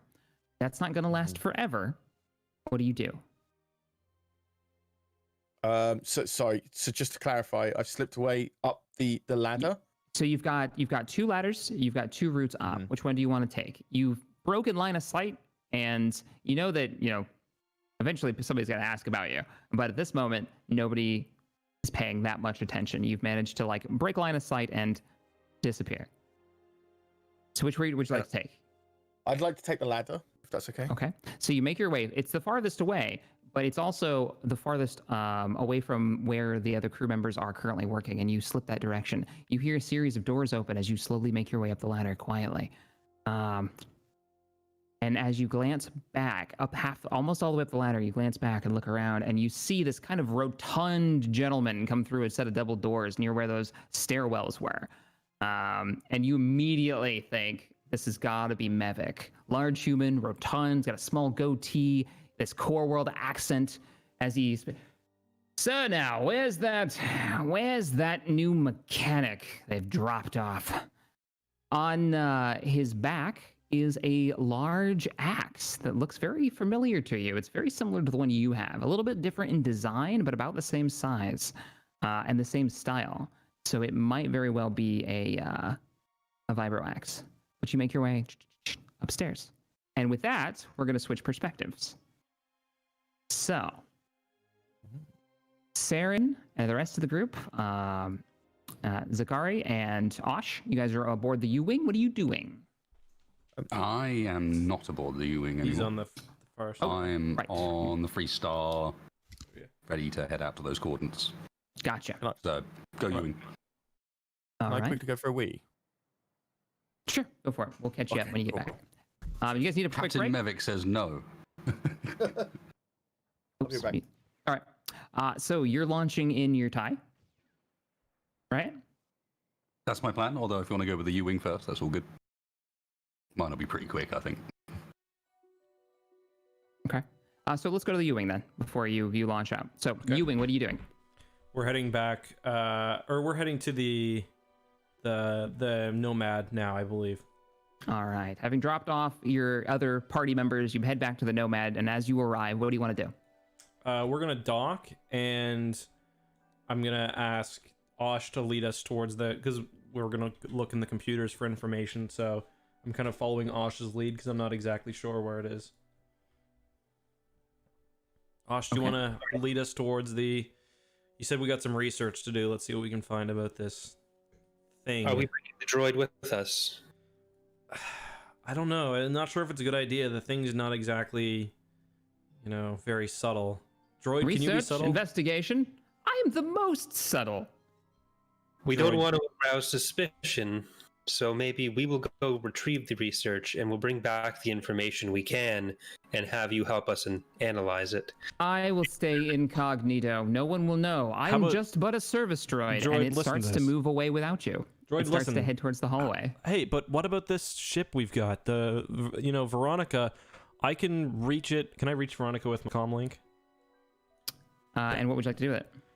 Keep in communication with the droid without having to have the droid join us. So the droid does have his own comms. Okay. So he's got his own comm unit. So I can keep in contact with you as long as you've got your comm link. Yeah. Well, why don't you just listen? I think it's better served if you save your energy for computations rather than wheeling around the ship. I promise, whenever we need your help, we will we'll come back and reach you like that. Does that work, droid? Droid leans heavily forward. We don't know who we can trust on any of these ships. Sighs as a droid can. And now it turns and you have its full attention. I see. There are those potentially among us that may be in on the ploy, the plot, the plan. Absolutely. Well then, I will remain here, not give away our Seeing such a investigation. capable detective as yourself on the case might put our quarry farther underground, and we cannot have that. I agree. I will stay here. Keep me informed on what you find. What's your name, droid? Before we leave. It is He gives out the letters basically. So it's SH0K. SH. So SH-0K. All right, Shock. Can we call you Shock then? Fine. Okay, That's Shock. fine. That's not my designation, but It's it's way easy cooler. to say in polite conversation, and I kind of dig it. Can I? Remember, Shock, keep all of your watts on this investigation. Will do. His head spins around. He gives a couple of beeps and makes his way back into the U-wing. Okay, so shall we head over? Osh. Yes, I will lead you there. All right. Okay. So where are you guys heading? To the office to All do right. research. As you make your way back towards the office, you pass through that same briefing room, and you see the Admiral and that same older gentleman having a conversation. As the doors open, you just for a second get the glimpse of a closing down hologram. It shuts off immediately. Didn't expect you back so soon. Does it look like it was shut off like in a hurry? Is there any indication from their actions that they have just like panic closed it, like they were caught, Roll or a cool it check. just happened? A cool Average check. difficulty, cool check. I am the coolest customer there is. As you are reading them and more like their body movement, their body language.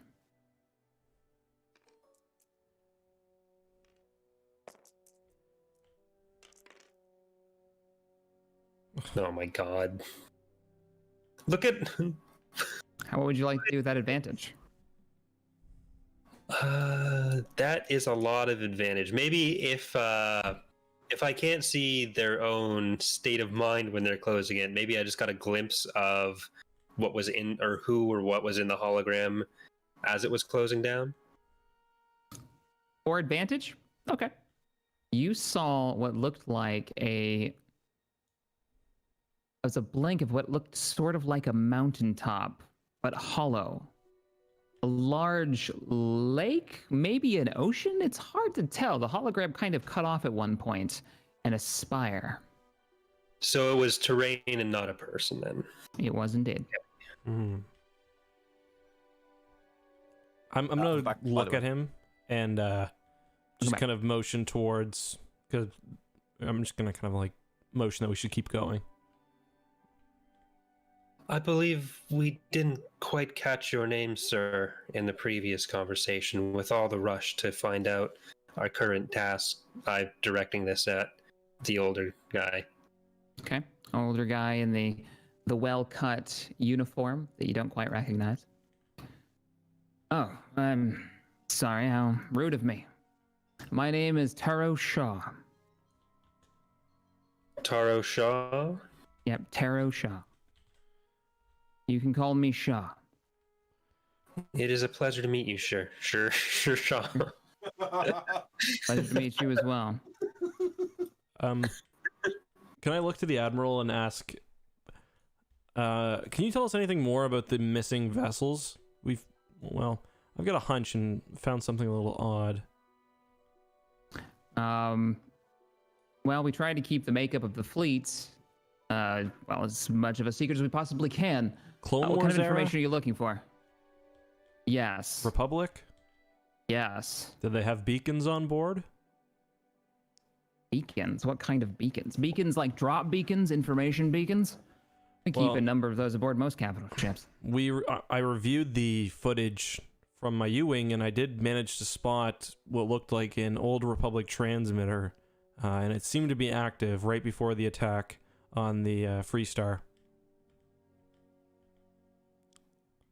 So I'm wondering whether those ships aren't in danger. They've deserted because, well, I won't say anything more. Shaw, contact the Freestar and get Hera back on the line. Right. Okay.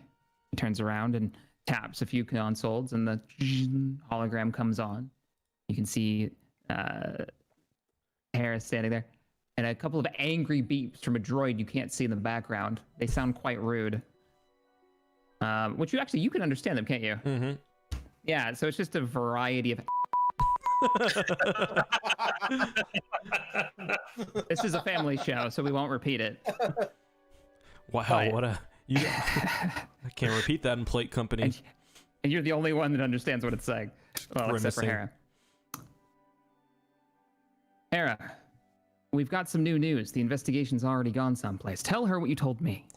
So I managed to recover some data from the U-wing sensors, and there's well, I'm pretty sure I saw a Republic era Clone Wars era Republic transmitter, which was accidentally destroyed by myself moments before, maybe less than an hour before the Imperial fleet arrived. It seemed to be active, and I don't want to speculate too much, but there's a Republic ship missing right now, which may have had Republic era transmitters. I'm just wondering whether that ship hasn't been destroyed or captured. Perhaps it's purposefully avoiding us because, well, I don't want to say any more. The information that you've given Hera, oh, okay, it's just like there's her information roll as you fed this to her. When you mentioned it, I already began my research. You said you found a Republic beacon or device. Mm-hmm. Seemed to be active. Looked like it was communicating. It at least had it was active in the asteroid. It was a short range beacon as well. I wouldn't expect that to still be active since the Clone Wars, especially given where we were in space. So I don't know how it couldn't be related to the attack. I think I may have found some information that explains quite a bit, actually, with the information that you've given me so far. And now with the Clone Wars connection, the Republic connection, this makes sense. As she says that, she hits a couple of keys and the hologram changes. At this point, Saren, I'd like you to make me an astrogation roll if you are heading to the first coordinates that you'd seen. I would going to try and head to not directly those coordinates, but somewhere near enough to fly in. Okay. Same deal. So near enough that maybe you could show up without being detected is kind of what you're thinking? That's or- the kind of idea. As I'd like to get a sensor sweep on it before actually arriving, sort of come in gently. Okay. Sneaky style. I will say go ahead and do an astrogation check. This will be an average difficulty because it's not a far trip. You're going to be there very quickly. But because of where you're trying to get a very particular spot to drop out on for those coordinates, where you're in sensor range, you might be able to pick something up, but not too far away.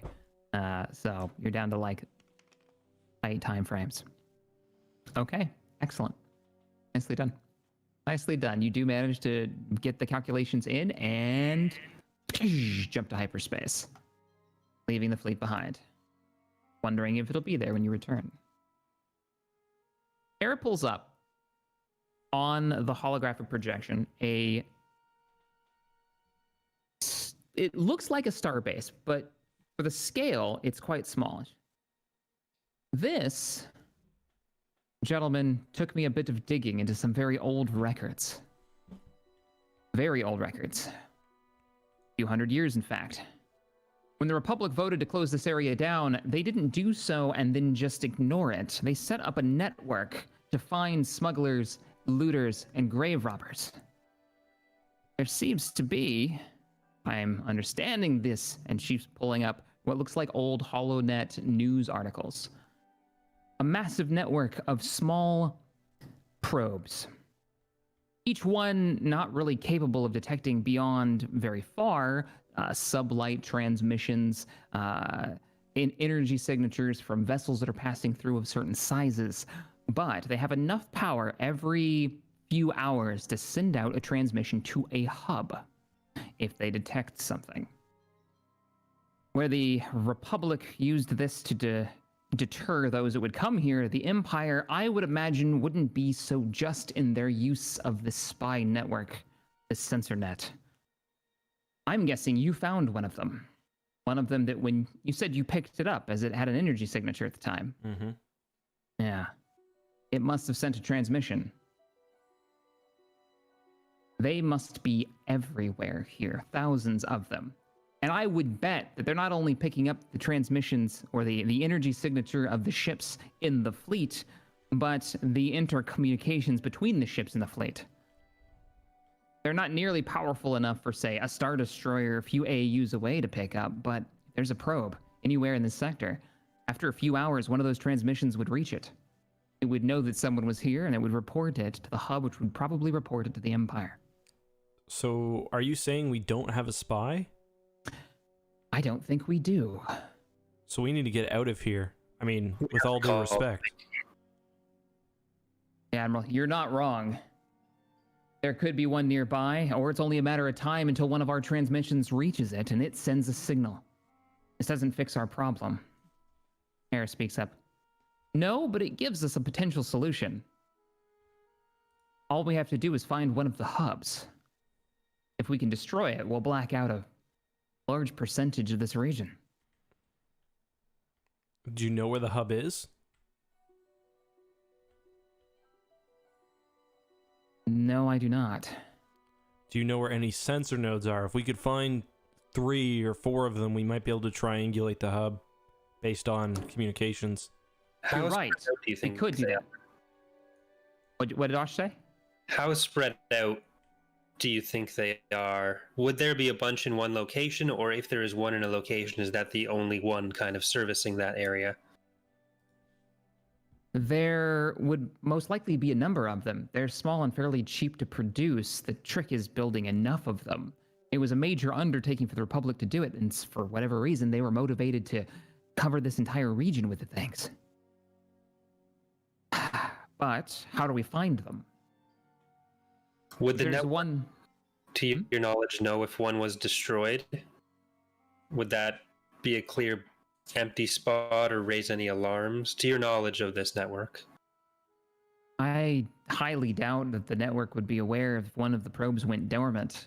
I imagine they don't put off much power unless they're transmitting the location of a would-be smuggler, grave robber. Are you trying to blame me for the attack, Osh? No, I'm saying the attack may present an opportunity now, Interesting. given that we have a potential empty zone and a potential blind spot in their sensors, knowing where you destroyed that one, that we could present a... You're saying we hide in the blind spot, wait for the Empire to come, see there's nothing there, and leave, and then bring the fleet there? We have some elements of the fleet hiding in the blind spot, and some elements of the fleet hiding in a spot the Empire can see, making them send forces that may not be sufficient to deal with the entire fleet that's present. We could set a trap, Lorraine says. I like the plan, but our operation requires us to keep every ship in top condition. Best we can. I wonder if my sensor data could help us find other probes or other transmitters. Is there any way that we could detect these things? I Aaron mean, speaks up. Not unless they transmit. They're so small. We'd have to know at least a general location, or we start sending out scouting parties to find them. Once they detect a ship, remember, these things are scanning on a passive basis. And this is something all of you as pilots would know, and you can do this with your ships. You can scan on passive or active, which means people will definitely know that you're there, but you can double your sensor range, whatever your ship's sensor range is.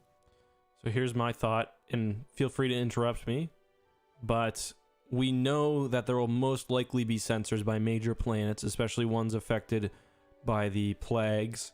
So maybe we send small fighters that can be detached from the fleet to multiple locations, either together or apart. Maybe we can triangulate the position of the hub. The older gentleman. Purposely spring the trap, as it were, and get them to transmit. Exactly. Hera, what do you think? Could it work? Yeah, I think it could work. It'd be dangerous. As soon as the Empire finds the location, they'll send forces to intercept. But if it's a small group, say, fighters, they would be able to maneuver away, at least hopefully. Yeah, we only need to get a sensor reading. I mean, the Empire can move through hyperspace fast, but we need to get a sensor reading, then leave. I don't see how they're going to catch us unless it takes us a very long time to pick up the source. With your astrogation skill, too, you would know that it'd be possible to potentially track, like, the direction that the signal is sent. But only someone who is incredibly skilled at that kind of long-distance plotting. somebody with astrogation could potentially do it, and the more signals that you could get, the easier it would be. So we've got the U-wing. The U-wing's got lots of really advanced computers. We may have an astromech droid. We'll talk about that later.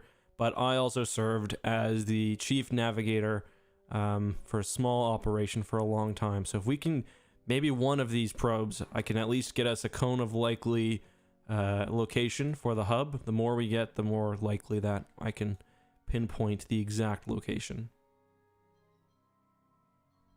Right. Harris speaks up. I've read his file. He's got the skills to pull it off.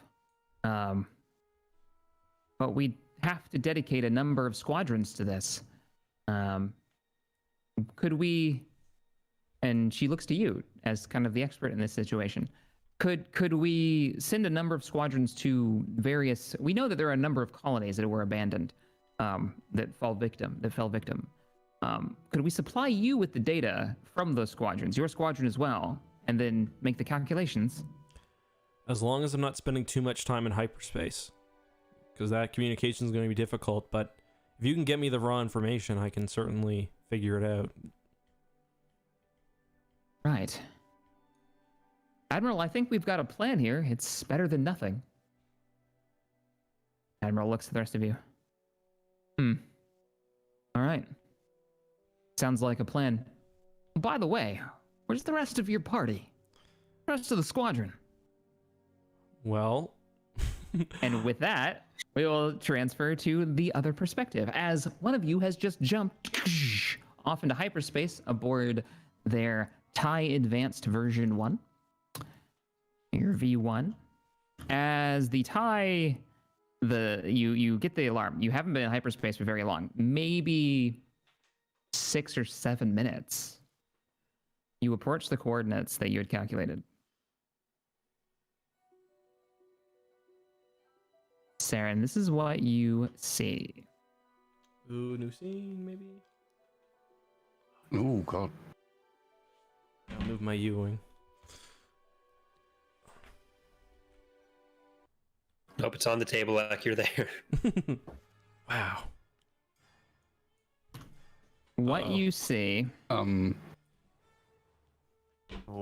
Do a music check.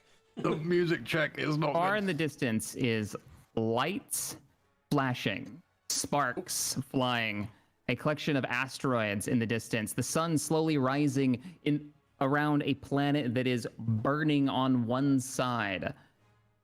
And it just starts to illuminate in the distance the silhouette of a vessel. You see green flashes and the cackling static of something, you're not sure what. As you check your sensors, you pick up 4 high-energy signals. 3 of which you see here on this side of the asteroid, taking cover behind some of the larger rocks. Is 3 Gazantes and a single Lambda shuttle behind them, and a battle raging. A vessel straight out of the newsreels from a war now long past, still in the memory of some. And you notice that that ship in the asteroid field is slowly rolling on its beam, as if its power or its engines or its thrusters are currently not functioning. Its lights on the bridge flicker and shake. And that's, I think, where we're going to end it tonight. Wow. So, wait. I'm stuck as a mechanic, and there's no spy. So actually, we won't end it. We'll end it. We'll go a little bit longer. You've made your way upstairs. No. I'm happy to end it there. No. That's a good No. We'll go. Okay. We're gonna go a little bit farther. You've made your way upstairs, and you find yourself in a hallway with multiple doors to the left and to the right. The door to the left is wide open, and inside you can see what looks like a crew quarters. To the right, a sealed door and another door that's slightly cracked. As you peek your way inside that door, what you notice is another crew quarters. Looks like a number of credits, some Pazak cards on the table, and what looks like a flask. Another door, the door that's closest to you, seems to be closed and locked. And then there's a hallway. What do you want to do? I want these credits. Yes. No. Yes. Yes, You yes, sm- yes. You smell when you start making your way into the room and you open the door a little bit farther. You see, and I have your stealth roll here. You hear the sound of someone snoring, and it's dark in the room. As you reach out and you pick up the credits, I want you to go ahead and roll for me a skullduggery check. Oh. See how quietly you can pick up the credits. no. This will be a Skullduggery? easy with 2 boost die. So it's an easy difficulty, 2 boost die. Oh, okay. Oh, okay. Wait. How bad is my skullduggery? It's not bad. Where is it? Oh, it's there. It's Oh, 3 okay. good. That's not bad. Skullduggery is your lock picking, it's your pickpocketing, it's all that sneaky underhanded that people like to do. Roll when you're ready, and I'll tell you what those boost die are for once you roll. Is that difficulty 1? Did you say? Yep, difficulty 1. There you go. Roll for it. Imagine if I fail this. And I failed it. No, I'm You joking. failed. I You did fail it. You did fail it. All right. I was you hear a bit joking, of, but I did. You hear a bit of grumbling, and what? Who the are you? Are you trying to steal from me? And he jumps up, and you can see this. Once again, this guy looks a little sickly. His skin color is a little off. He's human, though. He's got nothing but a pair of boxers on. As he jumps out of his bunk, I'll kill you. And you can tell he's inebriated. That's where the boost die came from. He's totally drunk. Just stay still for a minute. And at the beginning of the next one, you will roll for initiative.